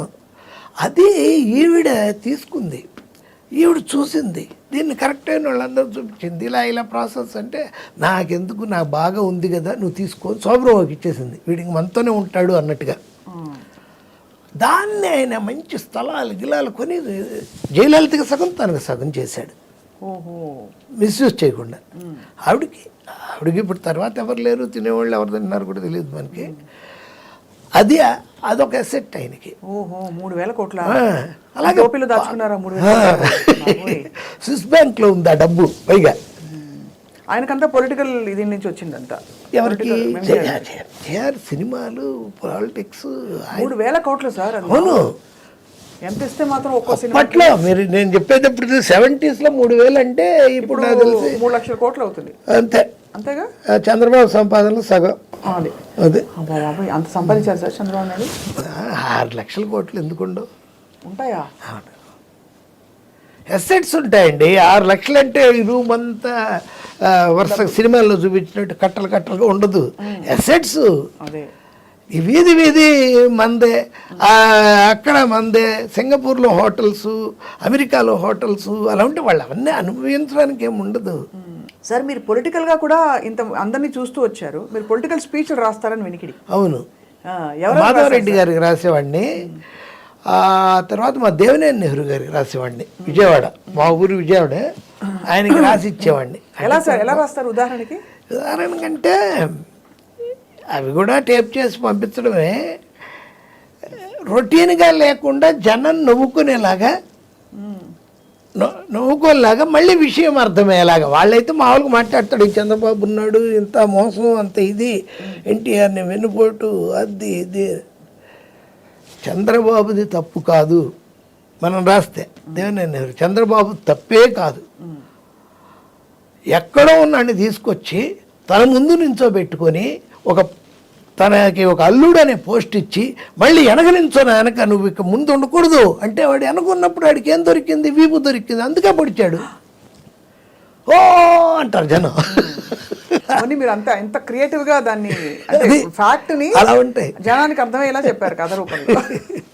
ఇంకా సార్ రాసినప్పుడు సార్ దాన్ని కూడా మీకు ఏమనుకోకండి, డబ్బు లేకుండా ఎందుకు? ఇంకా డబ్బునే లేదే క్వశ్చన్ లేదండి అసలు. సో అయితే ఎలా ఇచ్చేవారు సార్? నన్ను ఓ సినిమాకి బాలకృష్ణ వాళ్ళ తోడల్లుడు ప్రసాద్ అని, ఆయన దీంట్లో బాల హీరోగా సినిమా మేము చేస్తున్నాం, డిస్కషన్స్. ప్రసాద్ గారు 1 రోజు అయింది, 2 రోజులు అయింది, 3 రోజులు అయ్యాక, ఏంటి సార్ మీరు టిఫిన్ చేయరు, టీ తీసుకోరు, ఏం తీసుకుంటారు? అడ్వాన్స్ తీసుకుంటానండి. ఓ సారీ మర్చిపోయాను సార్ అని అప్పుడు ఇచ్చాడు చెక్కు. సూపర్, అసలు మీరు కేక సార్. అంటే చాలా క్లారిటీతో. కానీ ఇప్పుడు వీళ్ళందరూ రాసినప్పుడు సార్ ఎలా అంటే, మీరే అడిగేవారా నాకు ఒక్కొక్క స్పీచ్కి ఇంత ఇవ్వండి అని? వాళ్ళకి తెలుసు, మనమే వాళ్ళు కాదుగా. ఇప్పుడు దేవినేని నెహ్రూ ఉన్నాడు, నెహ్రూ డైరెక్ట్గా మధు నీకు ఎంత కావాలమ్మా అని అడగడు, పక్కన ఉంటారు. ఆ పండు నుండేవాడు చచ్చిపోయాడు, తర్వాత తెలసాని వెంకటేశ్వర అంటారు పండు అని. ఇక్కడే మధురానగర్లో మసాజ్ చేసేవాడే బుద్ధుడి విగ్రహంతో తల మీద కొట్టి చంపేశాడు అతన్ని. బుద్ధుడి విగ్రహంతో, పాలరాయి విగ్రహం ఇంత ఉంటే అక్కడ అడిగి దానికో అదే ప్యాకేజ్, అది గద్దర్ మోహన్ వాళ్ళు ఏదో ప్యాకేజ్, అది ప్యాకేజ్ మీద చంపేశాడు అతన్ని. అలాంటి వాళ్ళు అడుగుతారు మనల్ని. ఆయన అడిగాడు పెద్ద ఆయన, ఏంటి మధు గారికి ఏమన్నా ఇచ్చారని, ఏం చేయమంటారు అంటే 25,000 ఇవ్వండి సార్, 50,000 ఇవ్వండి సార్, అలా ఆ రేంజ్ని బట్టి. మరి నెహ్రూ 2004లోను 2009లోను 25-50 మనం పెట్టే టైం ఎంత, 5 నిమిషాలు 10 నిమిషాలు అదే మీకు అసలు అంతే. అది ఆన్ చేస్తే ఆ క్యాసెట్ పంపించేయడం, అసలు అంతకంటే అడగకూడదుగా. అయితే మీకు హెడ్లైన్ సార్, నోటితో నోట్లు సంపాదించిన తోటపల్లి మధు గారు. బా బాగుందా? ఇదే తమ్నేల్. అదే తమ్నేల్. అదే సార్, సూపర్ సార్. అయితే మీరు ఈ మధ్య కాలంలో ఎవరికి రాయలేదా స్పీచ్లు? స్పీచ్ లేదు ఇప్పుడంతా కొడుతున్నారండి అలాంటివన్నీ. మనిషిని పట్టేసేసి బాగా ట్రాన్స్పరెంట్ అయిపోయింది. అలా జగన్లో ఉండి సీఎంనే కొడుతుంటే రాయబెట్టి మనల్ని అయితే కర్ర పెట్టి ఎరగొట్టేస్తారు. ఇప్పుడంతా తెలిసిపోతా ఉందండి, వీడు అని, ఏంట్రా అడిగి రాసావు అని. సినిమాలకే ఇక హైదరాబాద్ వచ్చాక ఆయన మన ఐ థింక్ త్రివిక్రమ్ గారు రాస్తారనుకుంటా కదండి పవన్ కళ్యాణ్ గారి కోసం. ఏవో కూర్చున్నప్పుడు చెప్తారండి, మంచి మాటలు చెప్పు అంటే అదేదో ఆ స్టేజ్ అతను బిగినింగ్లో ఉండింది. అసలు ఆ స్టేజ్ ఇప్పుడు అవుట్డేటెడ్ అనేది ఆయనకి అర్థమైంది. ఎవరికి? పవన్ కళ్యాణ్కి. ఏది మంచి మాట చెప్పి, చేతిలో దీపం లేదు, చుట్టూ అడవి, భయంకరమైన చీకటి, ఆ చీకట్లో ఒక్కడనే వెళ్తున్నాను, అవన్నీ ఎవడికారు బాలగంగాధర్ తిలక్ ఇదినే కదా అది. అది పోయి ఎవడికి ఆ మాటలు ఎక్కడ అందుతున్నాయి. ఇక నెక్స్ట్ అతను బూతులు మొదలెట్టాడు. అది ఇతను రాసేదే ఉంది, అతను నోటికి వచ్చి చెప్పేదేగా. ఏముంది అతనిది ఏకైక ఎజెండా జగన్ని తిట్టడం, ఎందుకో తెలీదు, అంతకంటే ఏముంది దానికి. మెయిన్ రాసేది ఉంది ఆ తిట్లు. ఒకవేళ ఆయన చెబుతుంటే మనం రాసుకోవచ్చు, ఇంకంతే. అంతే, ఆ తిట్లు ఆయన ఏముంది పెద్ద. ఈ రోజున ఇప్పుడు మరీ అన్యాయంగా ఉంది పాలిటిక్స్ కదా. మనం రాసి ఇది కొంచెమన్నా న్యాయంగా ఉన్నప్పుడు నేను రాశాను. ఏమిటి జనం ఆకాశం చిల్లు పడిందా, భూమి దద్దలైందని రామారావు గారికి 40 రోజులు రాసిచ్చారు. ఆ జనాన్ని ఇప్పుడు తీసుకొస్తున్నారా బాబు బస్సులో అంటున్నారు జనం. అంతేగా, ఇంక ఈడు రాసేదే ఉంది, ఈడు చెప్పేదే ఉంది, అవన్నీ అవుట్డేటెడ్ అయిపోయింది. కరెక్ట్గా. ఒకప్పుడు ఏంటంటే బాగా టాటాలు బిర్లాలు నేషనల్ వైడ్గా, స్టేట్లో కూడా శ్రీశ్రాజులు వాళ్ళు వీళ్ళు రామోజీరావులు తర్వాత వాళ్ళు డబ్బులు పెడితే వీళ్ళు నాయకులుగా నిలబడి, కొంచెం విషయం ఉన్నోళ్ళు నిలబడి గెలిచేవాళ్ళు. బ్రహ్మాండం ఇచ్చారు వాళ్ళు, వీళ్ళు ఏదో ఆ రోడ్డు కాంట్రాక్ట్లు అవి ఇవి పంచుకునేవాళ్ళు. ఆ తర్వాత ఏమైంది, అసలు వీడు నిలబడడానికి నేను డబ్బిచ్చి వీడు గెలిచి నాకు ఇచ్చేదేంటి, నేనే నిలబడతాను. సుజనా చౌదరి, సీఎం రమేష్లు లాంటి వాళ్ళు బాగా డబ్బున్నాళ్ళు వాళ్ళే నిలబడడం మొదలుపెట్టారు. వాళ్ళే నిలబడడం మొదలుపెట్టాక ఈ ఓట్లు వేసేవాళ్ళు, ఈయన కొడుకులు పెద్ద ఇది అయ్యి మాకు రేపిస్తారా, ఎందుకు మనమే నిలబడదాం అని ఒక 10 మందిని కొట్టి జైలుకి వెళ్ళి బయటికి బెయిల్ తీసుకొని వచ్చేటప్పుడు దండలు గండలు వేసుకొని వాళ్ళందరూ అన్నా జిందాబాద్ జిందాబాద్ అని ఆ రౌడీలు గుండలే నిలబడుతున్నారు. ఇక సపరేట్ అయిపోయింది పాలిటిక్స్. అది కూడా ఎడ్యుకేషన్ లాగా, ఒక డాక్టరు, ఒక ఇంజనీరు, పొలిటీషియను, అదొక జాబు. నేను ఆ తర్వాత మా అబ్బాయి, అదే బెటరు అని. అవును, ఉద్యోగం. ఎందుకు ఇది కదా సార్, అన్ని రంగాలు మీరు చదివేశారు కదా. అడిగిందని చెప్తున్నాను అంతే. కానీ అన్నిటినీ చదివేసి మీరు దానికి ఒక అభిప్రాయం ఫామ్ చేసుకునే అంత చూసారంటే చాలా చూసినట్టు. అంటే విషయం ఏంటో పసిగట్టేశారు మీరు, అంటే ఏం జరుగుతుందని. మరి మీ జీవితం గురించి మీరు ఎప్పుడైనా ఆలోచిస్తారా? అసలు ఆలోచించరా? పని కాకుండా అలాగా నాకు ఇది కావాలి ఉంటాయి కదా సార్, ప్రతి వాళ్ళకి ఒక లక్ష్యమో, ఒక కోరికో, ఒక ఇల్లు కట్టుకోవాలి, పెద్ద కారు కావాలి, నాకు ఫలానా బ్రాండ్ కారు ఉంది, ఇల్లు ఉంది, నాకు 2 పిల్లలు. మా బాబు యుఎస్లో ఉన్నాడు, అక్కడ బ్రహ్మాండమైన కంప్యూటర్ టెక్కీగా చేస్తున్నాడు. సినిమా వాళ్ళకి శాపం ఏంటంటే, నాకు మొదటి నుంచి నాకు తెలుసు, వాడు బ్రహ్మాండం గెలుగుతుంటాడు, దాసనారాయణరావు అంటాడు, అదంటాడు, ఇదంటాడు, రాఘవేంద్రరావు అంటాడు. అది పిల్లలు చూస్తే ఏం చేస్తున్నాడంటే, మనం సినిమా డైరెక్షన్ చేసేయండి, ఇంకా రిలీజ్ అవ్వలేదు అన్నాం, పూరి జగన్నాథ్ దగ్గర అసిస్టెంట్గా పెట్టారండి అన్నాం. అంతకంటే నాశనం చేయడం అనేది ఇంకోటి ఉండదు. నేను ఎప్పుడు చెప్తుంటా, నువ్వు పేదవాడిగా పుట్టడం తప్పు కాదు, అది మీ తల్లిదండ్రులు అలా జరిగింది. నువ్వు పేదవాడిగా చచ్చిపోతే మాత్రం నీ తప్పేది. నువ్వు ఖచ్చితంగా సంపాదించాలి, నెక్స్ట్ లెవెల్కి ఉండాలి. మా బాబు హ్యాపీగా చదువుకున్నాడు. నా లైఫ్లో అచీవ్మెంట్ అంటే అంతే, మా బాబు అమెరికా వెళ్ళడం నా అచీవ్మెంట్. రెండే, షిరిడి సాయి మా రాయగలడం, మా బాబు అమెరికా వెళ్ళడం. అంతకంటే నేను సాధించింది ఏం లేదు. అంత చాలు నాకు, అంతకంటే ఏముంటుంది. ఇలాగే వెళ్తుంటుంది యాక్టింగు, ఇలాంటి ఇంటర్వ్యూస్. స్వప్న గారు లాంటి గ్రేటెస్ట్ పర్సనాలిటీ మీరు చెప్తుంటే అసలు మాకు మేము ఇలా అంటే అడగడానికి కూడా ఏం లేదు. ఇంతసేపు అంటే అడుగుతున్నానా, మీరు చెప్తుంటే ఆ సన్నివేశంలోకి వెళ్ళిపోతున్నాం మేమే చూస్తున్నట్టుగా. అంత మీరు అంత అంత స్పష్టంగా వివరించి చెప్తున్నారు. అది మీ టాలెంట్ ఆబ్వియస్లీ, అందుకే మీరు ఇంత స్టేజ్లో ఉన్నారు సార్. వాణిశ్రీ గారు ఎప్పుడంతా ఉండేవాళ్ళు, మీరు ఏం మాట్లాడినా అసలు అలా ఇది విజువల్ వచ్చేస్తుందండి. మీ ఐలాషెస్ భలే ఉంటాయి, పెద్దగా మేము పెట్టుకుంటాం ఐలాషెస్ అనేది ఆవిడ. సార్ మీరు ఎవరిని ప్రేమించలేదు సార్ ఇండస్ట్రీలో? అంటే 19 ఏళ్ళకి వచ్చారు కదా ఇండస్ట్రీకి. అవును, ఉన్నాయి అప్పుడు ఉండింది అఫైర్లు. ఒక నేను ఆవిడ వాణి విశ్వనాథ్ గారు పెళ్లి చేసుకుందాం అనుకొని భలే దంపతులు అప్పుడు దీనికి కూడా వెళ్ళిపోయాం. ఏది వాళ్ళ కేరళలో గురువాయూర్ పెళ్లి చేసేసుకుందాం అన్నప్పటికీ 1 ఇయర్గా ఉంటున్నాం, తిరుగుతున్నాం అని. మొదట్లో బాగానే అంత హ్యాపీగా ఉంది. ఈ సినిమా లేడీస్ దగ్గర హ్యాపీ ఏంటంటే డబ్బులు మన జాగ్రత్తగా వాళ్ళని సాటిస్ఫై చేస్తే వాళ్ళకి కావాల్సినట్టు చక్కగా మాట్లాడి ఇలాంటి మాటలు చెప్పి, ఆవిడకి వాళ్ళ నాన్నగారు మంచి కవి, ఆవిడ బాగా మాట్లాడుతుంది. ఆవిడ కూడా గురువాయూర్ వెళ్ళిపోయాం పెళ్లి చేసుకుందామని. గుడి తెరవల ఏంటంటే ఆ రోజు సూర్యగ్రహణం, వెనక్కి వచ్చేసాం. గుడి లేదుగా, అందుకని చేసుకోవాలి. అలా ఇంకో 2 అలాంటివి ఉంటే అక్కడ దాకా వెళ్ళి ఇంకా అయిపోయింది అనుకుంటే అవదు.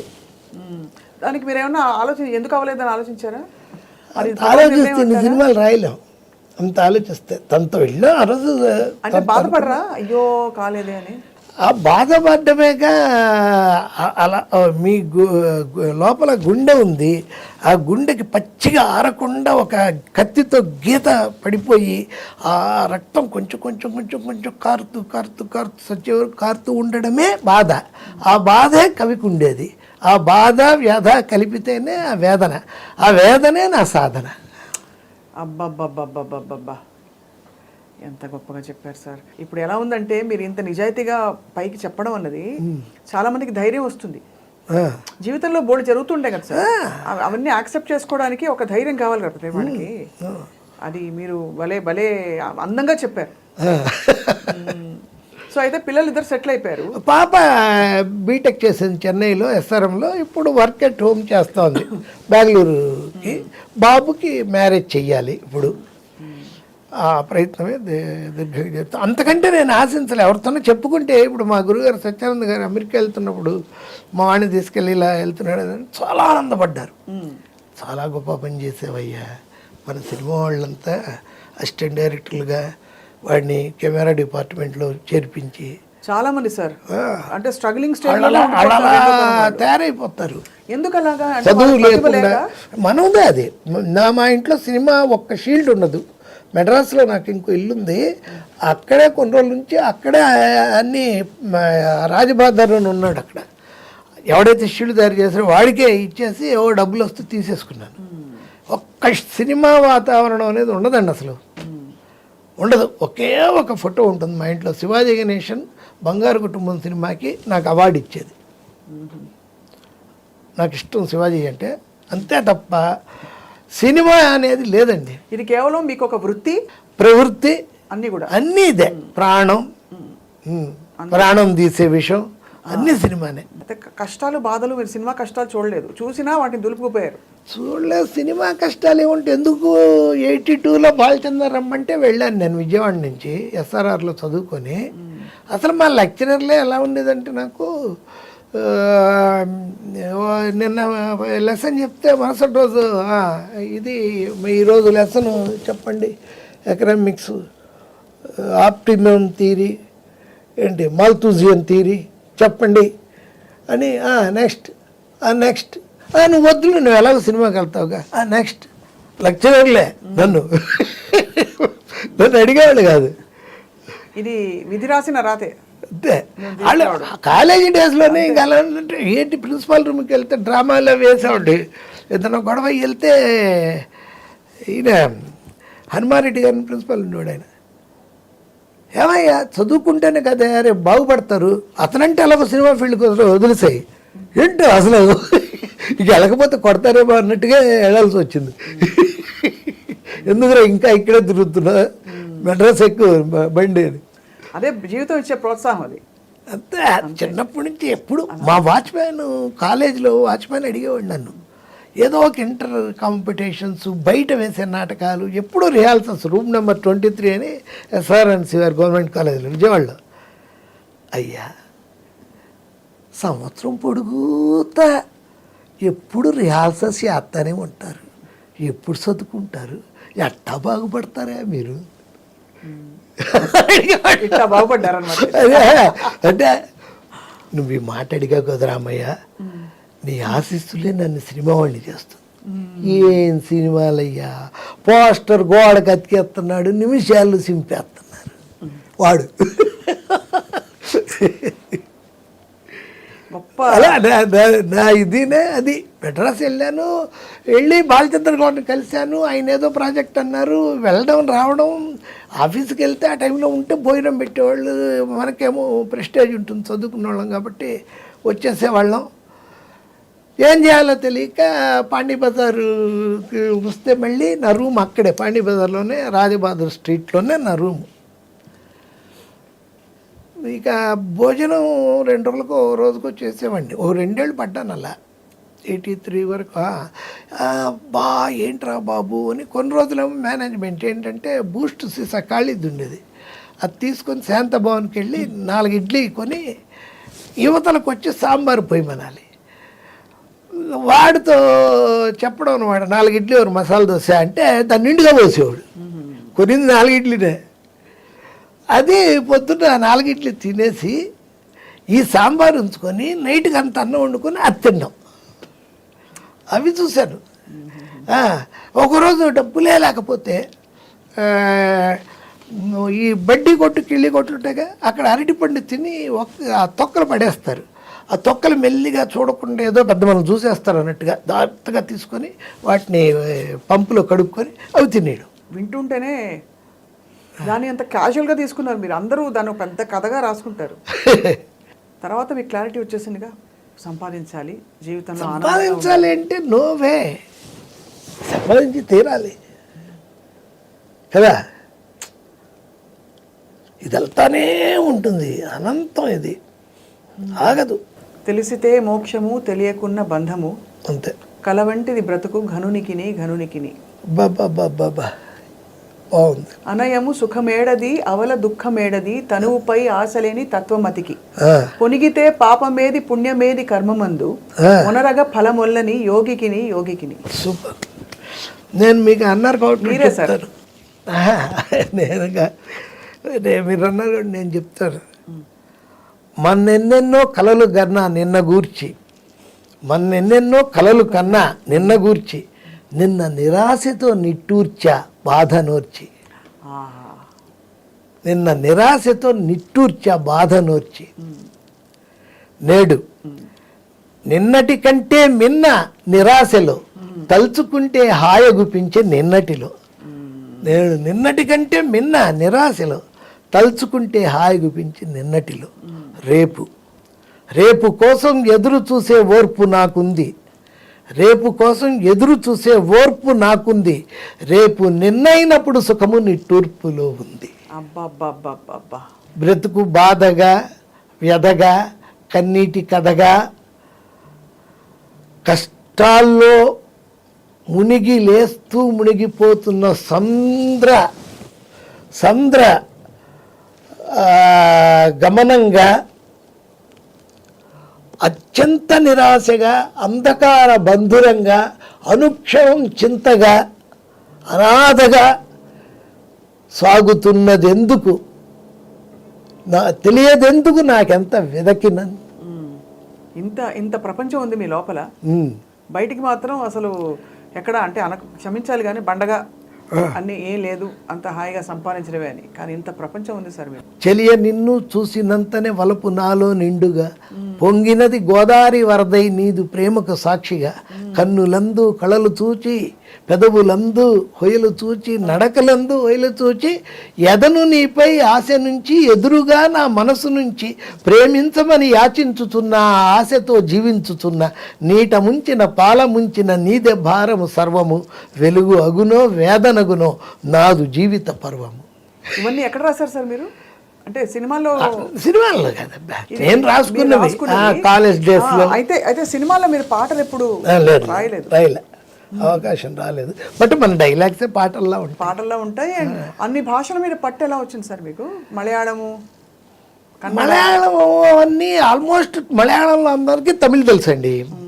ఏంటి కన్నడ వాళ్ళందరికీ, నాకు కన్నడ వచ్చు, కన్నడ వాళ్ళందరికీ కూడా తమిళ్ తెలుసు. కామన్ లాంగ్వేజ్ తమిళ్, లేకపోతే ఇంగ్లీషు. అలా చెప్పి మీరు ఎలాగో డిక్టేషనే కాబట్టి అంతే, డిక్టేషను, దానికి ట్రాన్స్లేటర్ ఉంటాడు అక్కడ ఆ లాంగ్వేజ్కి, వాడు చూసుకుంటాడు. సో భావం మీది చాలా అంతా, భావం భాష అన్ని.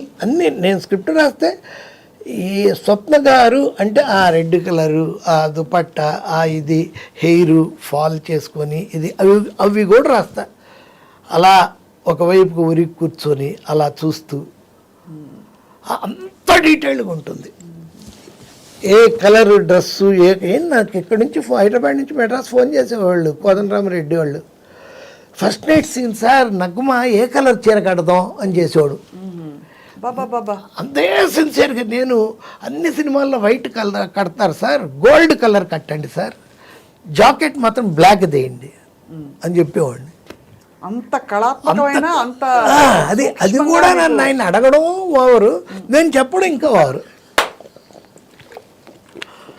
దర్శకుల్లో మీ బెస్ట్ ఫ్రెండ్ ఎవరు చెప్పండి? బెస్ట్ ఫ్రెండ్, డబ్బులు ఇచ్చిన వాళ్ళని మాత్రం చెప్పకండి, అందరు డబ్బులు ఇచ్చారు. మీ బెస్ట్ ఫ్రెండ్ ఎవరు దర్శకులు అందరిలో మీకు బాగా దర్శకుల్లోరా అంటే కుదురుకున్న వ్యక్తి ఎవరు? దాసరి గారు. నా రేంజ్కి ఆయనే సరిపోతాడు. టక్కని నాకేం లేదు, ఇమ్మీడియట్గా నన్ను క్యాచ్ చేయగలగాలి అంటే ఆయనే. కోడి రామకృష్ణ నేను ఎక్కువ సినిమాలు రాశాను కాబట్టి 20 సినిమాలు రాశాను, తిరుగుతూ ఉండేవాళ్ళం. ఆయనంత మ్యానిపులేషన్. కోడి రామకృష్ణది నిజం కాదు, అబద్ధంలో బతికేవాడు ఎప్పుడు. టీ ఇలా తీసుకొని తాగుతూ ఉంటాడు, టీనో కాఫీనో. మనం వెళ్తాం, గురుజీ ఇప్పుడే మీరు రాలేదనుకున్నాండి, సార్కి కాఫీ ఒకటి తీసుకురండి.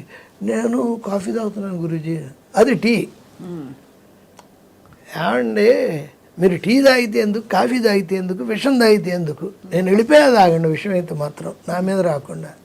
ఎందుకు అంత దానికి కూడా అబద్ధం ఎందువల్ల? బట్ అంతే, ఆయన అన్నీ అబద్ధాలే. అంతే. టైటానిక్ సినిమాకి వెళ్ళడం చూసాం. గురూజీ నేను పార్కుల్లో ఉన్నప్పుడే రాశానండి, కాకపోతే నేనేం చేశాను, చిన్న పడవ పెట్టాను, వీళ్ళు పెద్దది పెట్టారండి. దేవదేవ, అబద్ధం అబద్ధం అబద్ధం అబద్ధం. అదొక క్యారెక్టర్, కంటిన్యూ అబద్ధం. మన కోదండరామరెడ్డి గారు గొప్ప. ఆయన అంటే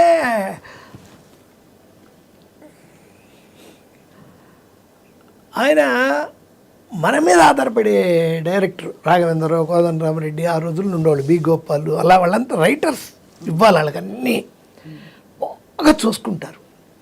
అంటే ఎంత మనల్ని బాగా అసలు రావడమే రూమ్లోకి, ఏమండి బ్యాట్లు వచ్చిందా, బ్యాట్లు వచ్చిందా, పంపించారా, ఇవే అడుగుతాడు. ఏమండి లంచ్ ఎక్కడ తిప్పిద్దాం, చోళ హోటల్ నుంచి మీకు బిస్బేళాబాద్ తిప్పిద్దనా, మనం చెప్పే సీన్స్ వింటాడు. ఇంకొంచెం అంటే అసలు బాగాలేదని, ప్రమాణం ఉందండి సూపర్ అంటే ఓకే, కొంచెమే అంటాడు, చెప్తా అండు ఆయన కొంచెం కొంచెం కొంచెం ఇంకేదన్నా కొంచెం. కానీ ఎన్ని అసలు చిరంజీవి గారితో 17 సినిమాలు సార్ ఆయన? 17 కాదు 29. మీ డైలాగులకి ఫుల్ జస్టిస్ చేసి, ఎందుకంటే ఒక్కొక్కరిది ఒక్కో తీరు. నాగార్జున గారిది నాగార్జున బాగా నన్ను ఏమంటాడంటే, మీ డైలాగ్ ఎంత పెద్దదైనా బాగా చెప్పేయచ్చు సార్, ఫ్లో ఉంటుంది, అది తడబడదు, అది చిరంజీవి గారు ఎవరైనా మనం ఎక్కడున్నా ఇప్పుడు మీతో డిస్కస్ చేస్తున్న మీరు ఎలా మెచ్చుకుంటున్నారో అలా మెచ్చుకోవడాలే. వెళ్ళడం మాట్లాడడం వాళ్ళు మెచ్చుకున్నాక వచ్చేయడం. ఏ సినిమా అయినా హీరోకి మధుగారే, అంతే కదా. ఏ బాబా పాట అదే, నా సాయినాథుడు పాండురంగడు బాబా. అంటే అసలు నా సినిమాలు అంటే చిత్రం బళారే విచిత్రం, అవి సరే, దేవాంతకుడు, అవన్నీ ఓకే. ఒక ఆర్డర్గా మనం చెప్పాలంటే ఫస్ట్ సినిమా దేవాంతకుడు, చిరంజీవి విజయశాంతి వాళ్ళిద్దరు. అదే టైంలో యాక్షన్ సినిమా రాస్తున్నప్పుడు స్టంట్ మాస్టర్ రాజు గారు నన్ను, సత్యారెడ్డిని ఒక ఆయన ఉండేవాళ్ళు, పుచ్చలపల్లి రామచంద్రారెడ్డి గారు అని టాప్ మోస్ట్ డాక్టర్ నెల్లూరులో, వాళ్ళ బ్రదరే పుచ్చలపల్లి సుందరయ్య గారు, ఆయనకి పరిచయం చేశారు. చిన్న కుర్రాడండి బలి రాస్తున్నాడని. ఒకే రోజు ఆయన 2 సినిమాలకి అడ్వాన్స్ ఇచ్చాడు. ఒకే రోజు 48 hours అని ఒక ఎడ్డీ మర్ఫీ సినిమా చూడమన్నాడు. చూసి ఇమ్మీడియట్గా కథ చెప్పా, దాన్ని ఎలా చేయొచ్చు. ఆయన నచ్చేసేసి మీకు 15,000 ఇస్తున్నాను, 30 ఇచ్చేస్తున్నాను, 2 సినిమాలు మీరే, ఇది అయ్యాక ఇంకోటి ఉంటుందని. ఆయన 48 hours డాకు అని తీసాం. ఆ తర్వాత 5 సినిమాలు రాసి ఆయనకి, భగవాను, వేగు చుక్క, బగడి చుక్క, దాగుడు మూతలు, ఏది రాసినా సరే ఒకటే కథ. ఆయన ఇంకొక కథ తీయడైన ఏది లాస్ట్ అండ్ ఫౌండ్, చిన్నప్పుడు తప్పిపోవడము, మధ్యలో తప్పిపోవడము, మళ్ళీ కలుసుకోవడం, బ్రదరు, అదే ఒకటే కదా. కొన్నిటికైతే మ్యూజిక్ సెట్టింగ్స్ పెట్టేసేవాడు బీజేపీలో, పెట్టి ఆ సాంగ్లు కథ చెప్పమనేవాడు. సీన్స్ కూడా అతను స్క్రిప్ట్గా విండు, మన స్క్రిప్ట్ పట్టుకొని ఉంటే ఒక్క నిమిషం అని ఒక సీన్ లాగుతాడు, ఇది చదువు అని చదువుతాం, చదువుతుంది టక్కని తీసి ఒక 5,000 రూపాయలు ఇస్తాడు, బాగుంది అని. ఆయన రెమ్యునరేషన్గా కొట్టడం ఉండేది, ఇలా బాగా వచ్చేవి. అందుకే ఆయన వస్తున్నాడంటే ఏం సీన్లు బాగున్నాయి అవన్నీ మొదట జాగ్రత్తగా పెట్టి అన్నిటికీ డబ్బులు వస్తాయిగా అలా తీసుకునేవాడిని. ఆయన 6 సినిమాలు ఒకటే కదా. ఓసారి అదే ఎంఎస్ నారాయణ గారు పోయినప్పుడు కూడా చెప్పాను నేను, అప్పుడు ఆంధ్రజ్యోతి వాళ్ళకి, ఇందాక ఆ విషయం చెప్పలేదండి మీకు. వేటూరు సుందరమూర్తి గారు పోయినప్పుడు మీడియాతో మాట్లాడినప్పుడు నన్ను చెప్పమంటే, ఈ దినం పాటకు పాడే కట్టిన దినం, పల్లవి వల్లకాటికి వెళ్ళిపోయింది, చరణాలిక కదల్లేవు. బాబా ఒక 3 ముక్కల్లో మొత్తం చెప్పేశారు. నాకు సీతారామ శాస్త్రి గారు ఫోన్ చేసి, గురువుగారు ఏంటి మీరు అలా అన్నారు, ఇక ఆయన పోతే పాట పాడిగట్టిందనివేనా? నా దృష్టిలో, మీ దృష్టిలో కాదు అని చెప్పాను. అలాగే ఆ దేవాంతకుడు అయిపోయాక డాకు అని, రే చుక్కని, అవన్నీ ఇవి నువ్వు రాసుకుంటూ ఉంటే ఎన్వి సుబ్బరాజు అని ప్రొడ్యూసర్ ఉండేవాళ్ళు. ఆయన పాపం యాక్షన్ సినిమాలు బాగా మినిమం బడ్జెట్, సెట్లో 2 కుర్చీలు ఉండేవి, ఒకటి ఆయనకి ఒక డైరెక్టర్కి.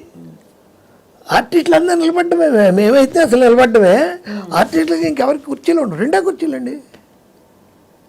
ఏంటి సార్ మేమందరం ఏం చేయాలి, మీ ఒళ్ళో కూర్చోవాలా అని అడిగేవాడిని నేను. 2 కుర్చీలు, అంత బడ్జెట్ ఉన్నాడు. డబ్బులు మాత్రం కరెక్ట్గా తీసేసుకొని గబగబా రాసి ఇచ్చేసారు. వృత్తిలో ఒక భాగంగా ట్రీట్ చేసి వెళ్ళిపోవడం. నాకేం లేదు, ఒక చోటుకి వెళ్తే మన దగ్గర కూడా వచ్చిన ఇప్పుడు కూడా వాళ్ళు ఇక బయటికి వెళ్ళకూడదు, మనం కన్ఫర్మ్ చేసేయాలి అంతే. అంటే మన రేటు మనం అడుగుతాం. 25 లక్షల నుంచి నేను స్క్రిప్ట్ రాయడానికి మొదలెడితే 5 లక్షలకైనా ఓకే చేసి పారేస్తాను. పని అయిపోవాలి, ఆడ వెనక్కి వెళ్ళకూడదు. యాక్టింగ్ కూడా అంతే, డైలీ 75 తీసుకుంటానండి సార్, కొంచెం 60 నేనే, వాళ్ళు వెనక్కర్లా, రండి 2 రోజులు లాగా ఆలోచించుకొని రండి, అలాంటి ఉండవు. అప్పటికప్పుడు తెగిపోయి అడ్వాన్స్ ఇచ్చేసేయాలి. ఆడు గుమ్మం దాటి వెళ్ళకూడదు, ఇంకా ఫోన్లో మాట్లాడంటే పడిపోవాలి అకౌంట్లో, వదలకూడదు అంతే. మనకి డేట్ ఉండాలి అంతే, ఇచ్చేయడమే. చాలా క్లారిటీ అండ్ చాలా అట్లా అట్ ద సేమ్ టైం మీ ఆత్మాభిమానం ఎక్కడ మీరు అది దెబ్బతినకుండా కాపాడుకున్నారు. కాపాడుకుంటూ మీ ఎడ్యుకేషన్ ఒకటి, మీ వ్యక్తిత్వం ఒకటి, మీరు ఎక్కువ ఎక్కడికి వెళ్లకుండా కావాల్సిన పని ఏంటి చెప్పు అనే టైప్లో మీరు నడిపించారు సార్. అండ్ అందుకే మీకు అంత గౌరవం దక్కింది.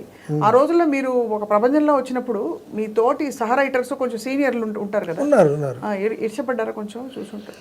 ఈర్ష్య అంటే అదే. ఏముంటాయండి, అవి ఏముండవండి. ఉన్నా కానీ ఏముంటాయి, ఎదురుగా ఎవడు ఈర్చపడతారు ఎవరైనా. అంటే మీకు తర్వాత వెనుకటికి వస్తుంది కదా, ఇలా అన్నారు అలా అన్నారు, పట్టించుకో. అవి వినేవాడిని కదా. నా డైలాగే ఒకటి ఉంది, అసిస్టెంట్స్తో నా పక్కన డ్రైవర్తో నేను చెప్పేడేలా, నా గురించి ఎవరన్నా ఏదన్నా అన్నారని మీకు తెలిస్తే నాకు చెప్పొద్దు, నా వెనక, నా ముందంటే నేనే చెప్పుకుంటా, అంతే. క్లారిటీ. ఇవాళ మీరు మీరు యాక్చువల్లీ మీరు చెప్తున్న విషయాలు ఒక్కొక్కటి సంఘటనలు కావచ్చు, మీ అంటే మీ జీవిత సూక్తులు, మీ డైలాగులు అన్నీ కూడా చూసే వాళ్ళకి చాలా పెద్ద ఇదండి, గైడెన్స్. ఎందుకంటే మీరు ఎలా బ్రతకచ్చో, ఎంత ప్రాక్టికల్గా ప్రాగ్మాటిక్గా ఉండొచ్చో కూడా మీరు చూపించారు. ఎక్కడ దేనికి స్పందించాలి, దేనికి అవసరం లేదని. అవును సార్, ఇప్పుడు యాక్టింగ్ అన్నది మీరు ఎంచుకుని వచ్చారా? అంటే మీరు అంతకుముందు మీ రంగస్థల అనుభవం వల్ల తర్వాత మీకు సినిమాల్లో తెరపై కనిపించే అవకాశమా, లేక ఎలా వచ్చింది అది?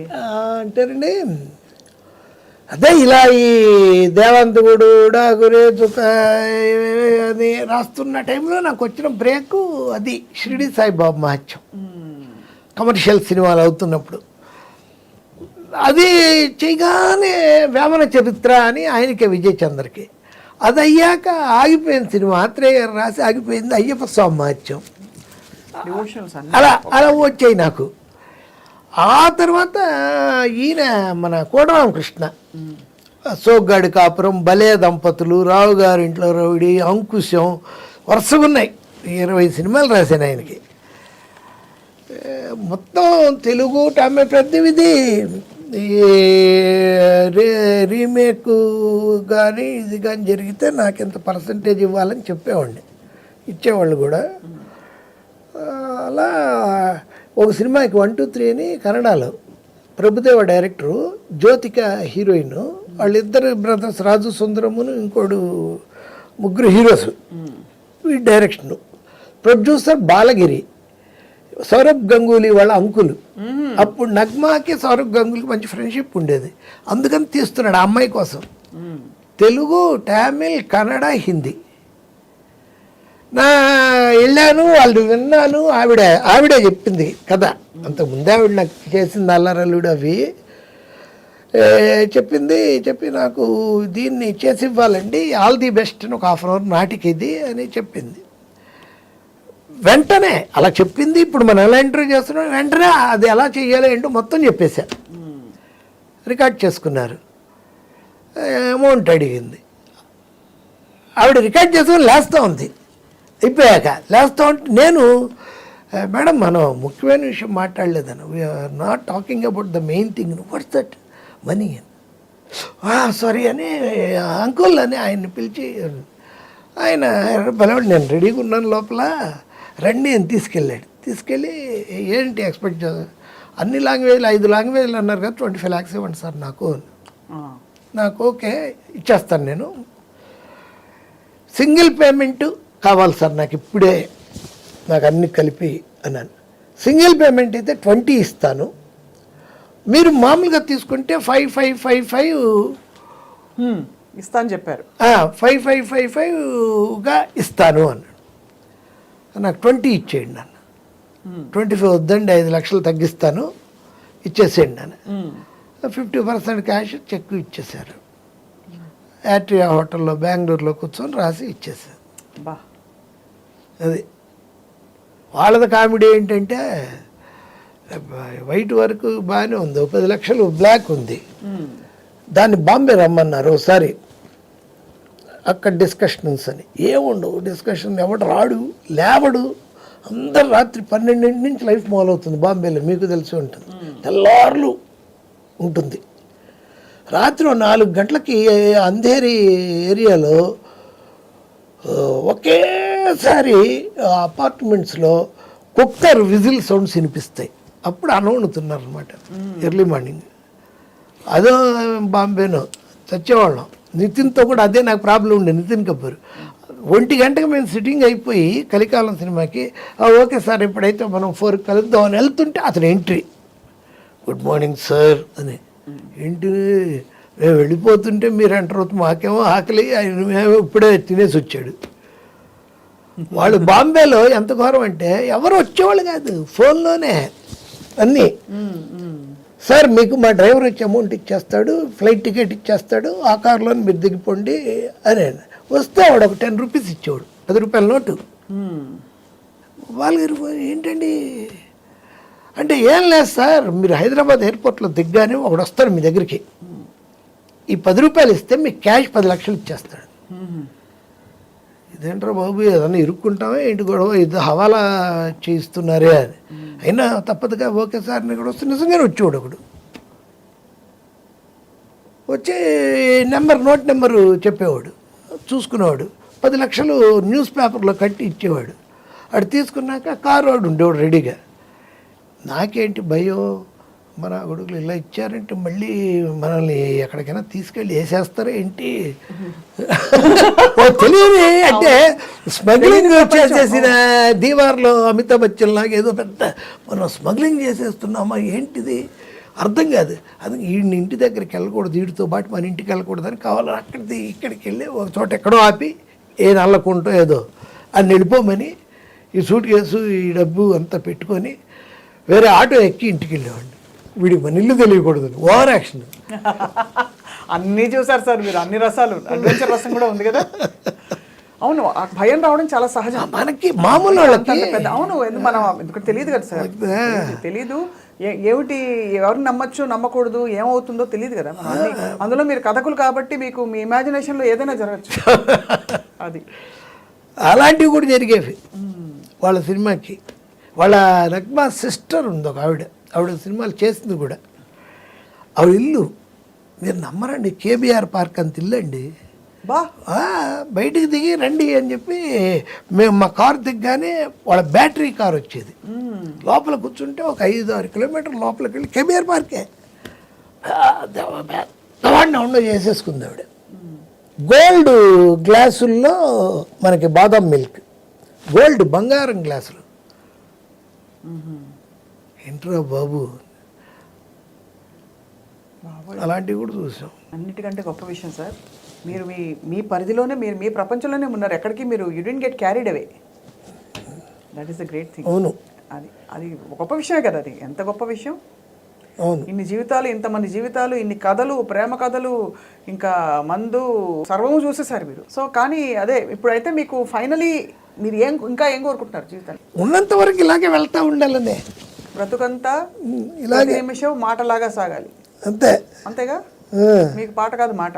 అలా దేవంతవుడు, డాకూరే, చుక్క, అవి ఇవి, ముత్యాల సుబ్బయ్యతో సంసార వీణ, కలికాలం, మామగారు, ఏదో రాశారా మీరు? చిన్నారి స్నేహం. చిన్నారి స్నేహం కరెక్ట్ అండి. ఎలా చెప్పారు మీరు రాశారా? నేను కాదు రైటరు, నెల్లూరు వెళ్ళి రాశాను. దాంట్లో బ్యాక్గ్రౌండ్లో హీరోయిన్ సీతతో పాటు ఉండే అమ్మాయిల్లో ఒక అమ్మాయి హేమ అని ఆర్టిస్ట్ నెల్లూరులో. ఎందుకో చిన్నారి స్నేహం అంటే గుర్తొచ్చింది. అలా ముత్యాల సుబ్బయ్యకి ఒక 16 సినిమాలు రాశానండి. కోదండరామిరెడ్డి గారికి 5, ఏది ప్రెసిడెంట్ గారి పెళ్ళం, అల్లరల్లుడు, రాముడు వచ్చాడు, వాళ్ళ అబ్బాయి గొడవ అని ఒక సినిమా. డబ్బులు ఇవ్వాలి దానికైనా, అడగుడు పెద్ద జోకు. మీకు డబ్బులు ఇవ్వకుండా ఉన్నవాళ్ళు కూడా అదే అంతా అయిపోయింది. హోటల్లో 10 పళ్ళాల్లో ఏమండి అమౌంట్ ఏంటి అంటే, డబ్బులు కాండి, నేను ఊరికే అనుకున్నాను. ఊరికేనా? ఇంకా వేరే వ్యాపారం ఏముంది నాకు? అసలు ఉన్నా కూడా అది అలా ఊరికే అనుకోవడం ఏంటి? అంబానీ గారిలో బోల్డ్ వ్యాపారాలు అంటే మాత్రం ఈ ప్రతిభకి ఇవ్వద్దు.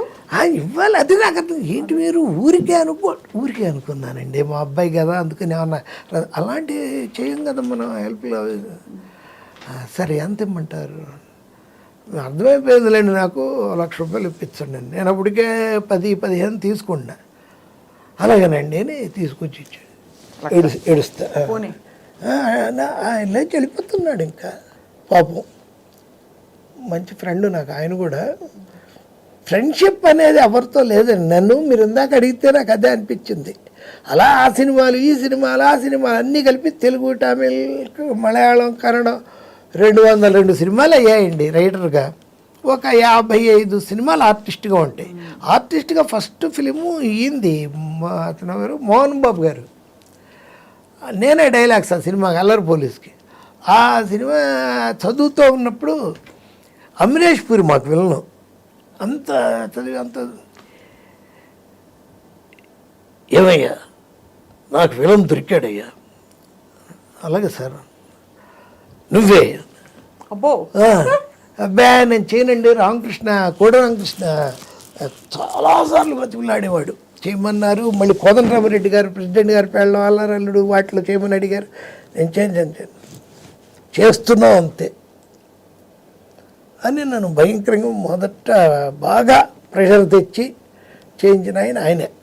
ఇంకా ఆ తర్వాత దాసనారాయణరావు గారు వరుసగా వాడుకున్నారు 7 అంతా.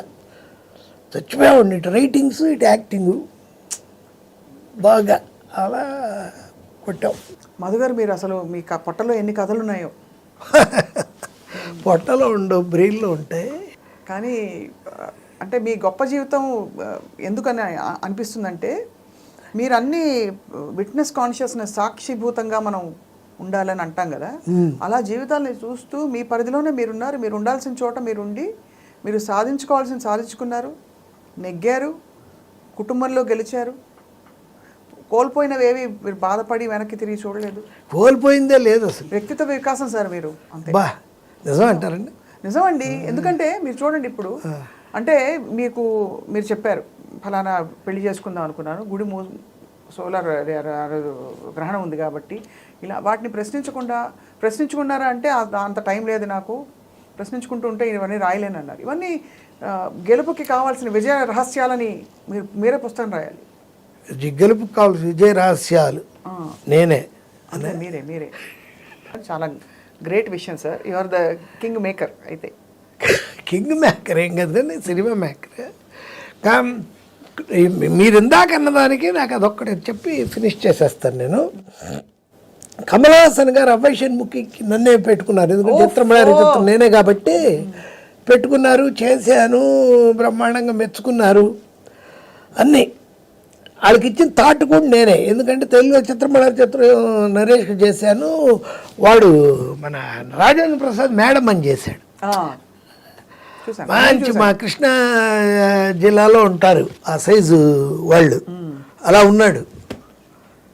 మంచి ఆంటీలు కృష్ణా జిల్లాలో ఉంటారు బాగా. ఆ రేంజ్లో ఉన్నాడు. నేను అదే అన్నా, ఆ రేంజ్లో ఉన్న గురువు అని. ఏంటి ఈయన పిలిచినప్పుడు కమల్ నేను ఇచ్చిన వాళ్ళకి అద్భుతమైన పాయింట్ ఏంటంటే, వాళ్ళకి ఇచ్చింది ఫస్ట్ ఆయన నాకు చెప్పాడు. నేను ఇప్పుడు పండిట్ ఇంకా ఇప్పుడు దీన్ని తమిళ్లో మాట్లాడు, నాకు మీరు అలా చేశాడు నరేష్, ఇలా చేశాడు రాజేంద్ర ప్రసాద్, మనం అదే సార్ కథ అంతా వస్తూ ఉంది కానీ ఇది రావట్లేదు. మీరు ఫస్ట్ యంగ్ లేడీ వెయ్యొద్దు, మన మైలాపూర్ పట్టుమామిలాగా పెట్టండి. మీరు మీకు అప్పుడు దొరుకుతుందంటే షేక్ హ్యాండ్ ఇచ్చాడు లేచి, నాకు అయిపోయింది సార్ మీతో పని అని. ఆ థాట్ ఇచ్చింది నేను. అక్కడి నుంచే మొదలు. అది కూడా ఎలాగో వాళ్ళ ఆఫీసులో వాళ్ళ అమ్మగారు ఫోటో ఉంది, ఇతరులాగా ఉంది వాళ్ళ అమ్మ. చూసాను కొత్తగా అదొక్కటే మారాలి దాంట్లో. ఎందుకంటే వాళ్ళు మేము ఒకలాగా చేసాం, రాజేంద్ర ప్రసాద్ అదే, ఈయన కొత్తగా చేయాలంటే అదే ఇంకా అది మంచి బాగా లైక్ చేసి ఆయన బాగా డిస్కషను అదంతా జరిగితే ఒక మాట అది చెప్పడానికి వస్తున్నాను. సార్ మీకు ఇలాగే మన ఇద్దరు మాట్లాడాల, మీ పొజిషన్లో కమల్ హాసన్ గారు మాట్లాడారు, 1 గంటన్నర మాట్లాడుకుంటే, సార్ మీ ఫ్రెండ్స్ ఎవరు సార్ అన్నాడు. అంటే నేను ఏ సినిమా చేస్తే ఆ సినిమా డైరెక్టరు వాళ్ళే సార్, నాకంటూ ఫ్రెండ్స్ లేరు అసలు. మీరు 100% సినిమా పర్సన్ సార్, మీరు నాకు ఫ్రెండ్స్ లేరు. అంటే సినిమాయే ఫ్రెండ్ ఇంకా అంతే. అంతే, వృత్తే ప్రవృత్తి రెండూ ఒకటే అయినప్పుడు ఆనందం మీకు తెలుసు. అంటే you don't feel the need, అవసరం టైం లేదు, నాకు టైం ఉండదు, తీరిక ఉండదు. అభయ్ షణ్ముఖి చాలా గ్రేట్ ఫిల్మ్. అండ్ అసలు కమల్ హాసన్ ఆ థాటే నేను ఇచ్చింది. తర్వాత ఏవో 2-3 కామెడీ సీన్లు ఢిల్లీ గణేష్కి వాళ్ళకి దాంట్లో వర్కౌట్ చేశాను. కానీ ఆ థాటే నేను అనుకుంటూ వెళ్ళింది కూడా అదే. నేను జనరల్గా ఏంటంటే ఇప్పుడు కారు ఎక్కినప్పుడు సంజయ్ కిషోర్ గారిది మీది స్టార్ట్ అవుతుంది. స్వప్న గారు అని అడిగింది ఆ టర్నింగ్లోని యాంకర్ ఎవరు మీరేనా అని అంటే కాదండి స్వప్న. బా గ్రేట్ అన్నాను వెంటనే, మా బాబోయ్ అని. మామూలు మీరు ఇప్పుడు మేము సినిమాల్లో నెంబర్ 1, 2 మీరు ఇందాక చెప్పిన ప్రభాస్, అలాగో ఈ మీడియాలో Swapna is the first person and great person. అయ్యో సార్, టాప్. మీకు రాంది లేదు. మ్యూజిక్ సింగర్తో వీడి ఇంటర్వ్యూ అంటే డెఫినెట్గా పాటలు ఉంటాయిరా అనుకుంటాను నేను.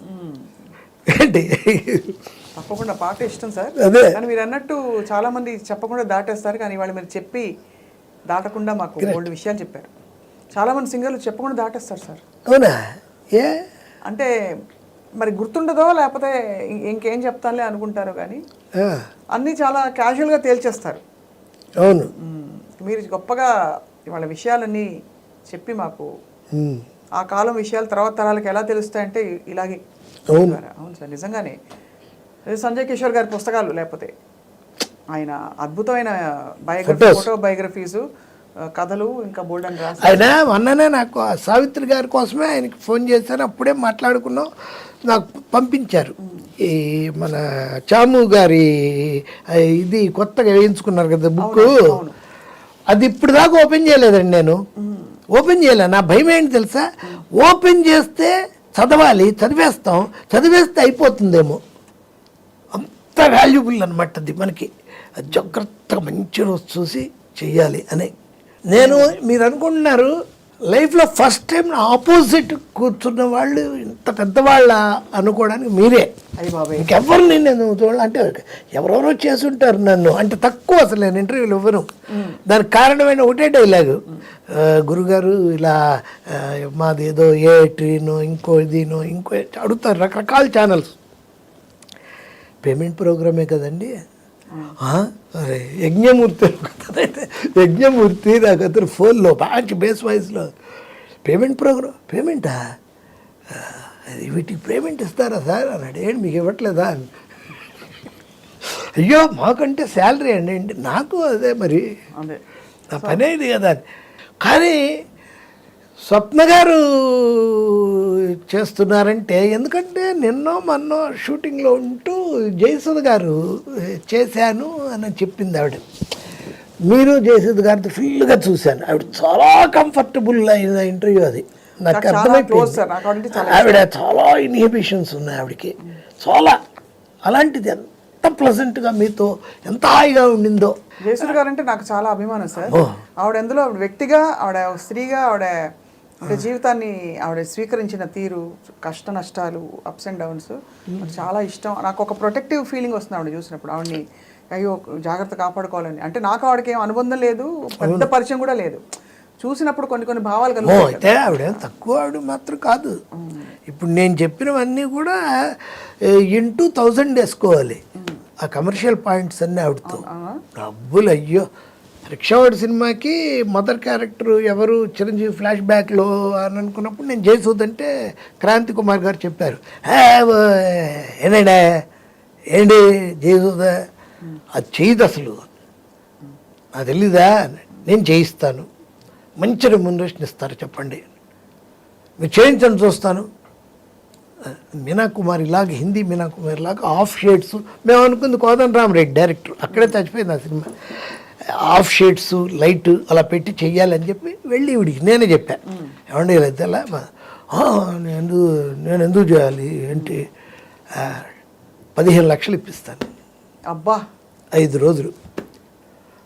ఏమండి మీరు అంటారు కానీ క్రాంతి గారు ఎందుకు ఇస్తాను నాకు తెలియదు. ఏమండి నేను ఎన్ని చేశాను, 5 సినిమాలు చేస్తే ₹1,00,000 ఇవ్వలేదు నాకు, ఇవ్వడు, నేను ఇప్పించాక మీరు చేయండి. వెంటనే క్రాంతి గారికి ఫోన్ చేసి ఇలా మాట్లాడాను, ఓకే అన్నారు.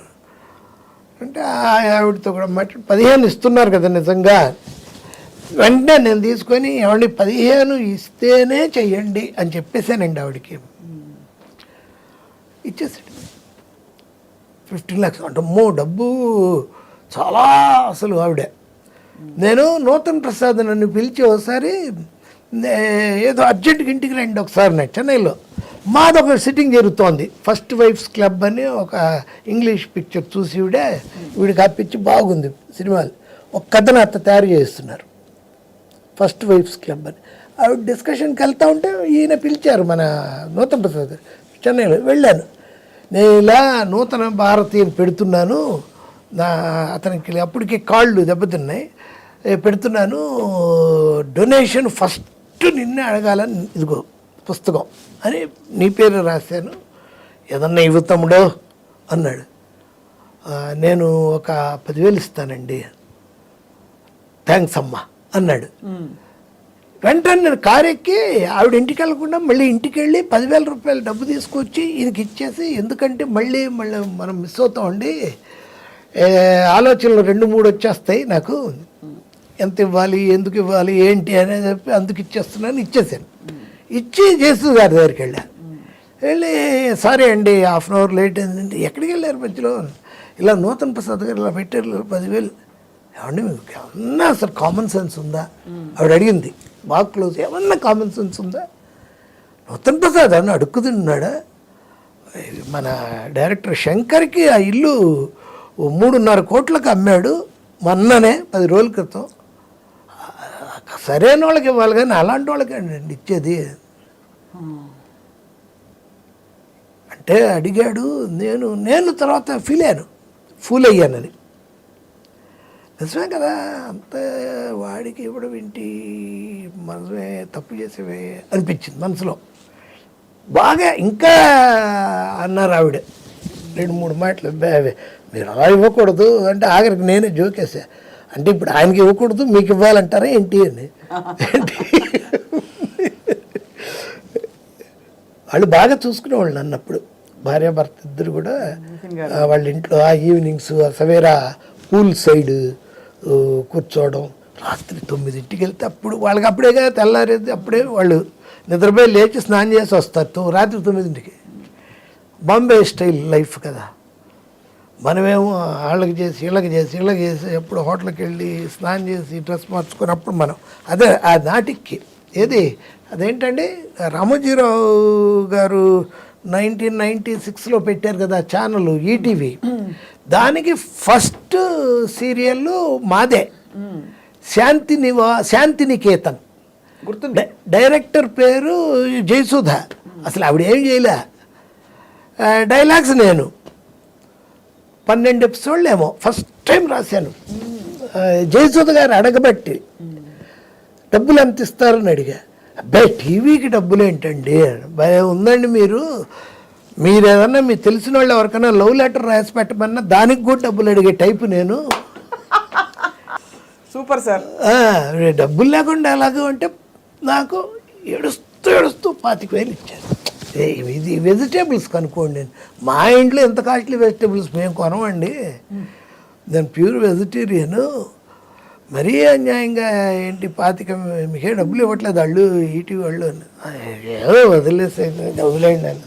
సరే ఆవిడ పేరు జయసుధ, డైరెక్షన్. ఈ అమ్మాయి మన రోహిణి హీరోయిన్. దాంట్లో కొత్తగా ఎంటర్ అయిన వాడు ప్రకాష్ రాజు.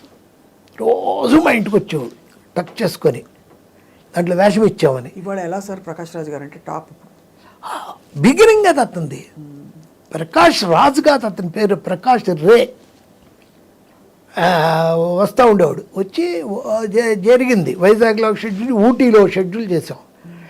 సడన్గా వచ్చి సార్ నాకు బాలచంద్ర సినిమాలో ఛాన్స్ வந்தாச்சு சார், இது கிடைக்கல, நான் ரொம்ப கஷ்டமாயிடும், நீங்களே எப்படியாவது சொல்லி நான் சொல்ல முடியாது அந்த நிதின் கபூர் கிட்ட. அவர் கேட்கவே மாட்டார் సార్, நீங்கள் எப்படியாவது சொல்லுங்க అంటే నా పండ్రా అని చెప్పి ఆ రోజు సిట్టింగ్కి వెళ్ళినప్పుడు రోజు రాత్రులు మాది 9 నుంచి 12 దాకా వెళ్ళినప్పుడు ట్విస్ట్ అని అడిగారు కదా మీరు, ఒక ట్విస్ట్ పెడుతున్నాను ఏంటి అని అంటే, కొడుకు 20 ఏళ్ళు తర్వాత అయిపోయాక ఏదో వస్తాడు. వచ్చినప్పుడు డాడీ ఏమయ్యాడు అని అడుగుతాడు తల్లిని. మీ డాడీని గంగలో కలపాలరా అని మీరు కొండిస్తారు, దానిపైన గుడ్డ కట్టి ఉంటుంది, ఆయన చితాభస్మం లోపల ఉంటుంది, టిల్టప్ చేస్తే గోడ మీద ప్రకాష్ రాజ్ ఫోటో ఉంటుంది. అప్పుడు ఈ క్యారెక్టర్ని మనం ఇంకో టర్న్ మదర్ ఇండియా ఎలా తీసుకోవచ్చు, ఎక్స్ట్రాడనరీ అని. అయితే ఇప్పుడైతే మనకి ప్రకాష్ రాజ్ రేపు చేస్తే ఇంక అక్కర్లేదు. అయితే అంటే అప్పటికి వాళ్ళని బాగా అడిగేసి ఉన్నాడు వాడు, నన్ను అడిగానని తెలీదు. కట్ మనోడు వెళ్ళిపోయాడు డ్యూయెట్ అనే సినిమాకి వైజాగ్. చాలా ఆనందపడ్డాడు. మెయిన్ ఇండస్ట్రీ కరెక్ట్గా ఇవాల్వ్ అవుతున్న గొప్ప ఎరాలో మీరు ఉండడం కూడా అన్ని అంటే అందరు టాప్ ఎవరైతే మూల స్తంభాలు ఉన్నారు ఇండస్ట్రీకి, మరీ ఆ తరము కాదు, మరీ ఇప్పుడు తరము కాదు, మధ్యలో ఈ పిల్లర్స్ ఎవరైతే ఉన్నారో వాళ్ళందరితో కలిసి పనిచేసిన ఘనత సార్ మీది. నిజంగా నేను అన్నట్టు ఒక మంచి సిరీస్ మనం దీని మీద డివైస్ చేసి చేయాలి మీ అనుమతితో, అన్ని రకాల అనుమతులతో. నాకు బాగా అన్ని రకాలు కాదు, అదేంటి అలా నేను చెప్పగలను. అందుకే పైగా మీరేమనుకుంటున్నారు కానీ నేను మీరు అసెట్ నాకు అనుకుంటున్నా. ఓహో, మీకు అంత అవును, మీకు అనుభవం పండిపోయారు కదా యాంకరింగ్లో. అసలు ఇంట్లో కూడా మీరు ఒక సోఫా ఎదురుగా కెమెరా లేకపోతే మాట్లాడరేమో. నేను అసలు ఇంట్లో మాట్లాడండి సార్, పాట పాడుకుంటా. అంతే, సూపర్. బాగా ఇష్టం మీకు పాటలు అంటే ఇష్టం సార్. అలాగే మాటలు జీవితాలని చదవడం, తెలుసుకోవడం, చూడడం, అనుకోవడం అవి కూడా ఇష్టం. కాబట్టి ఇలా కళ్ళ కట్టినట్టు మీరు చూపించిన బోర్డు అని కథలకి మీకు ధన్యవాదాలు. అది త్వరలో మళ్ళీ కలుద్దాం తోటపల్లి మధు గారు. Thank you. నాకు కూడా ఈరోజు I will call it is a day. Swapna garu లాంటి ఒక అద్భుతమైన యాంకర్ గారితో చేయడం, దీనికి సంబంధించి నన్ను ఇక్కడికి తీసుకురావడానికి కారకులైన సంజయ్ కిషోర్ గారికి, ఐ డ్రీమ్ నాకు ఇష్టమైన టీఎన్ఆర్ గారే పాపం చాలాసార్లు చేస్తా అనేవాళ్ళు. మేము ఇద్దరం సినిమాలు కూడా చేసాం. అది ఇలా తీరినందుకు I'm very very happy. Thank you sir. నమస్కారం. నమస్తే.